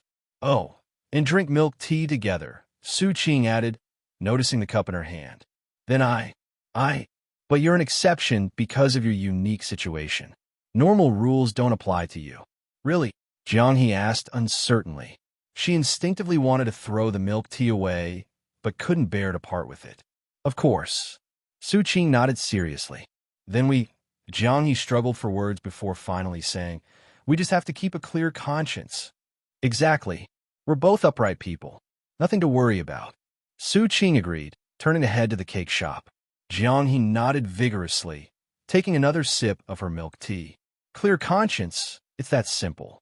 That's what young heroes believe. What does it matter what others say? The birthday cake Xu Qing had ordered was already prepared. After paying, he carried the large box out. While it wasn't as big as the one he'd seen yesterday, it was still about the size of a wash basin. Jiang estimated it must have been expensive, and she couldn't help but feel her debt to him growing. You said before that work is about solving problems for others and getting paid. That's right. Jiang thought for a moment and asked, do you have any problems I could help solve, young hero? Xu Qing looked back at her in surprise. So now she was planning to work off her debt to him? Clever, truly clever. I don't have any problems, and even if I did, you couldn't solve them. What kind of problem? I'm missing a girlfriend, Xu Qing teased. Jiang froze, lowering her head in silence. You're not taking that seriously, are you? Xu Qing was startled. So bold? Then again, even if Jiang agreed, he wouldn't dare take the leap. Sure, his mom would be overjoyed at such a pretty girlfriend, but just picking one up like this felt too hasty. I can't help you abduct decent women. Jiang looked at him apologetically. That's against the rules set by the first boss. All right, clearly, he was overthinking things. Xu Qing admired Jiang for one particular quality. Whenever she encountered something unfamiliar or unheard of, her reaction was, oh, so that's a thing. She would then either believe it outright or remain skeptical enough to verify or ponder it on her own. She wasn't the type to scream, fake. Never heard of it in my life, at the sight of the unknown. Ignorance wasn't scary. Being smart enough to recognize one's limits was key. Jiang wasn't foolish enough to think her small world was the entire universe. That saved Xu Qing 80% of his potential headaches. Is it normal here to do such indecent things in public? Jiang whispered to Xu Qing as they passed a park and noticed a couple kissing on a bench. No, that is indeed indecent. Xu, single dog, Qing replied with righteous indignation. Oh, I thought. Jiang trailed off, shifting her gaze away. Watching others kiss wasn't of any interest to her. Full bellies lead to indulgence, she thought. In every sense, this was truly a prosperous age. Isn't your time supposed to be really open-minded? Xu Qing asked, puzzled. He had taken time to learn about Jianghe's era during his downtime and had heard that it was incredibly indulgent, with a thriving culture of hedonism, wine, and romance. Open-minded, Jianghe raised an eyebrow. Yeah, like Li Shimin. Are you uncomfortable talking about them? Seeing her shake her head, Xu Qing continued. Li Shimin married his sister-in-law. Wu Zhao served both father and son as empress. And then there's that princess and the monk BNG. There's a lot of romantic poetry, too. I even heard some stories about exchanging concubines. As he spoke animatedly, gesturing to emphasize his points, Xu Qing grew increasingly curious about the differences between reality and history. If Jianghe's version diverged completely, that would mean the historical records were wildly inaccurate, which would be quite the revelation for his historian father. I've heard of those things, too, Jianghe said. And then what? Xu Qing felt something was off. So, with such an open-minded society, how is it that you're unfamiliar with what we just saw? He gestured toward the direction of the kissing couple. What do the affairs of emperors and officials have to do with me? Jianghe asked, confused. The emperor doesn't invite me to observe his intimacy, nor would anyone engage in such acts with the empress on the streets. Got it. Xu Qing realized the issue. Historical records often documented the escapades of prominent officials, emperors, and literary scholars. Even the so-called openness was exemplified by accounts of 20-odd princesses remarrying. For the upper class, such behavior represented societal norms. But assuming this applied to the entire society was like claiming modern decadence was universal, based solely on urban nightlife. Most of the artifacts unearthed, like the so-called intimate clothing, came from tombs of wealthy individuals who intended to take their indulgent lifestyle into the afterlife. As for someone like Jianghe, Xu Qing glanced at her, recalling the coarse hemp clothing and straw shoes she'd worn when they first met. Forget elaborate burial goods. She might not even have had a proper grave. Anything she owned wouldn't have survived to be excavated. Artifacts attributed to common people often painted a distorted picture, much like how average income statistics failed to represent individuals. Being a wandering hero wouldn't be easy. Good thing my dream never came true. Xu Qing sighed. His fantasies of carousing in brothels, singing to lively tunes, and feasting on meat and wine were likely just that. Fantasies. There was a good chance people struggled just to eat. Tell me more about life in your time when you have a chance. It sounds fascinating. He thought about showing off to his father, who constantly criticized him for being unambitious. This might just shut him up. My life wasn't as interesting as it is here. Jianghe looked at the neon lights in the distance, then shook her head as she recalled her past. You wouldn't like it. Consider it a story. Xu Qing smiled at her as he strolled leisurely with the cake in hand. Life sure was strange. Uncle Zhao, seeing them return with the cake, initially wanted to greet them, but decided against interrupting their seemingly animated conversation. The young folks. Quite romantic, he muttered. By the time they returned home, it was past 6, and the sky was dim. Xu Qing set the cake on the table and glanced at Jianghe, who was pouring cat food for Wintermelon. He then fetched a lighter from his room and carefully lit the candles that came with the cake. A birthday should be properly celebrated. Turn off the lights, Xu Qing called after she finished feeding the cat. What? It's for the atmosphere. Okay. Jianghe complied, plunging the living room into darkness. The faint glow of candlelight illuminated Xu Qing's face as he motioned for her to sit down. Close your eyes and make a wish. Think about something you want. Don't say it aloud. Once you're done, open your eyes and blow out the candles. Make sure you do it in one go, all right? That's not hard, Jianghe replied, her gaze lingering on the cake with her name written on it. A warm, indescribable feeling welled up within her. Go ahead and make a wish. This is your first birthday here, or maybe the first one you've celebrated ever. It's bound to come true. Seeing Jianghe staring at him, Xu Qing scratched his head awkwardly. What's wrong? I'm thinking about what I want. Decided yet? Jiang He closed her eyes and muttered under her breath. Xu Qing leaned in slightly, trying to eavesdrop, only to be caught when she opened her eyes to look at him. Are you done? Xu Qing quickly retreated, embarrassed by how it might have looked. Yes, that was fast. All right, blow out the candles. Xu Qing casually stood by the doorway. As soon as Jiang He extinguished the candles, he turned the lights back on, filling the room with brightness once more. This is a strange ritual, Jiang He remarked, staring at the now smoking candles. It's a foreign tradition. You'll get used to it. We're even supposed to sing a song. Xu Qing hesitated, then skipped that step. Singing is too awkward. Let's move on to cutting the cake. Here, take this. He handed her a plastic knife. Jiang He glanced at the cake, hesitating slightly before asking, Can you use the phone? Phone. Xu Qing paused, then realized what she meant. You want a picture? Give me your phone.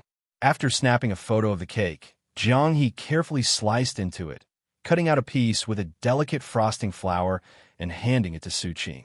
This is for you. All right, just this piece for me. The rest is yours. Go ahead and dig in. Xu Qing accepted the slice, but didn't eat it immediately. He wasn't a fan of the sweetness of cream. Jiang He, on the other hand, methodically cut a piece for herself. As the aroma of the cream wafted up, she hesitated, almost reluctant to eat it. Why aren't you eating? Xu Qing asked, retrieving 2 cans of cola from the fridge and passing one to her. Happy birthday. Thank you. Jiang He took a cautious bite of the cake, savoring it. It was as delicious as yesterday's. Too sweet. No, it's perfect. She smiled contentedly. Her expression reminded Xu Qing of his first taste of cream as a child. Back then, he had also found it heavenly. At some point, he had grown tired of it. Maybe he had eaten too much, or maybe other delicacies had overshadowed it. But those moments of happiness remained, tucked away in a corner of his heart. Pure, unadulterated joy.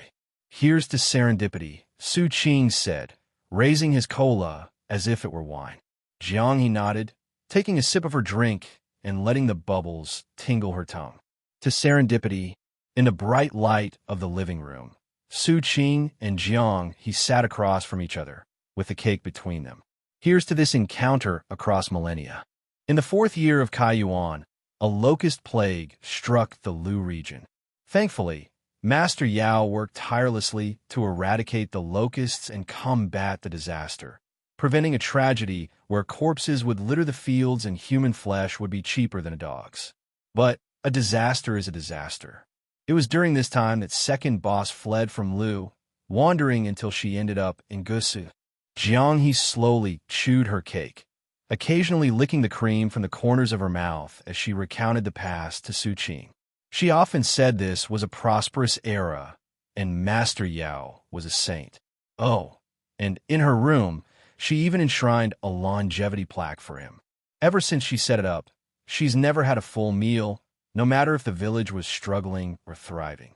She'd always eat half, as much as others. The gang leader often scolded her for being foolish, but she'd just smile and say she could only enjoy half of the blessings. The other half had to be shared with benefactor Yao, so this prosperous era could last longer.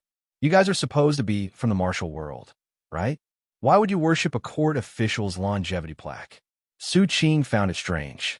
This martial world didn't match the novels he'd read. Weren't martial artists supposed to be at odds with the government? Plus, the second boss seemed awfully superstitious. What's wrong with that? Jiang He glanced at Xu Qing and shook her head. Without him, second boss wouldn't have made it out of Lu. Who knows how many more would have died? She says every day she's alive is a gift. She also says I don't understand because I haven't been through it. Xu Qing clicked his tongue. Are you seriously from the Kai Yuan era? If that's prosperity, then what must chaos look like? What would chaos look like? History books didn't convey it vividly enough. Sometimes, when the village harvest was poor and we couldn't get enough to eat, those working at home would ration their portions to give more to those working in the fields. Jiang He said, looking up thoughtfully, her gaze tinged with nostalgia. Without wars, corvée labor, or oppressive taxes, without man-made disasters, that's already prosperity. With saints like Master Yao fighting locust plagues and droughts, resisting natural disasters, that's great prosperity. That's what second boss always told me. We live in great prosperity and shouldn't ask for too much. She paused, looking down at the cake in her hand, her expression complicated. If that was great prosperity, then what was this? The 16th year of Kai Yuan, famine in the Yen region. Xu Qing put down his phone and sighed. This girl wasn't exaggerating. That era of prosperity was indeed different from what he'd imagined. The year you came was both a prosperous time and not. An inexplicable pride rose in him, only to vanish just as quickly. He was just lucky to be born in this era of abundance, unlike Jiang He. Eat up. The past is in the past. Xu Qing leaned back against the couch, watching Jiang He, a girl from over 1,000 years ago, and felt a surreal sense of time dislocation. Thank you, Xu Qing. Jiang He took a big bite of the cake, licking the cream off her fingers. Her gaze fell on the remaining half of the cake, where the words, "Happy Birthday, Jiang He," were carefully left intact in the center. I want to save the rest for tomorrow. Is that okay? It won't taste as good by then. It'll still be delicious. Fine. Xu Qing didn't insist. He picked up the discarded box, reassembled it, tied it with string, and pushed it toward Jiang He. It's all yours. That's so nice. Jiang He licked her lips, glancing around the room. Her gaze finally landed on the bright lights overhead. Food could be casually wasted. Slender waists and long legs strutted freely in the streets. Even intimate gestures between couples were displayed openly. Ranny, second boss was wrong. This was the true prosperous era. Too bad she couldn't see it. Xu Qing shook the can of cola in his hand and passed it to Jiang He. It is nice. Here's to the present era. To prosperity, Jiang He smiled. She wanted to see everything this world 1,000 years later had to offer. In the following days, Jiang He was diligent. During the day, she played games earnestly, and at quitting time, she secretly searched Baidu on her phone. To her, it was a miracle. No matter the question, farming, business, or daily living, there was nothing without an answer. Occasionally, when the answers differed wildly from her questions, she chalked it up to her limited knowledge. Why is your face red? Xu Qing noticed when she came out of the bathroom, looking puzzled. Nothing. Jiang He darted into her room like a startled rabbit. Xu Qing scratched his head and went back to watching stock market charts. There are typically 3 kinds of stock traders. Those with less than 100,000 yuan, who spent their days cursing. Those with 100,000 to 500,000, who rarely spoke and focused on analyzing the market. And those with 500,000 to 1,000,000, who were cultured and enjoyed sharing strategies. Xu Qing had started in the 3rd category, but as time passed, he drifted into the 2nd. Now, though, he was tempted to join the 1st, but alas, with just over 20,000 yuan in his account, his qualifications fell short. Just as he was silently praising the eternal godliness of Baijiu stocks, Jiang He appeared again, holding an empty bag of 7 space sanitary pads. Her gaze wavered. Oh, you should have said earlier, Xu Qing realized. I'll order a box online for you. Mid-sentence, he paused, rethinking his approach. Actually, I'll transfer a few hundred yuan. You can buy them yourself. Later, I'll show you how to shop at a supermarket. The first step to modern living, learning to shop. Online shopping might be convenient, but Jiang He should familiarize herself with the basics of modern society. She'd need to learn eventually. Also, about that dovish, Xu Qing gestured, white strip thing you threw it out, right? It's bad for your health. Too tight. Jiang He glared at him, making him trail off. He muttered, I'm just concerned. In this era, the priority is comfort. Everything is designed for people's well-being. All right, Jiang He whispered after a moment, looking away. What? Xu Qing was confused. Did she mean she agreed to throw it away? However, he hadn't noticed her washing anything other than her outerwear, so she must have quietly cleaned her other clothes at night and brought them back to the bathroom to dry. That outfit makes my back hurt, Jiang He said quietly, gathering her courage. That was beyond Xu Qing's expertise. Let me check online, he said, scratching his head, unwilling to dismiss her concern. Finally, This girl had shared a genuine issue with him. If he failed to resolve it, she might not bring up her troubles again. You could try something else in the meantime. I bought several options. Maybe the size is wrong. Okay. Jiang, he turned back to her room, hesitating at the door. She glanced at Xu Qing and asked, "We're normal, right?" "Yes, perfectly normal." Xu Qing paused before catching on to her meaning and nodded solemnly. "There's nothing improper between us." "True, we're perfectly proper." Reassured, Jiang, he closed the door with a serious expression. Yes, they were perfectly proper. They had nothing to hide. Everything was just normal.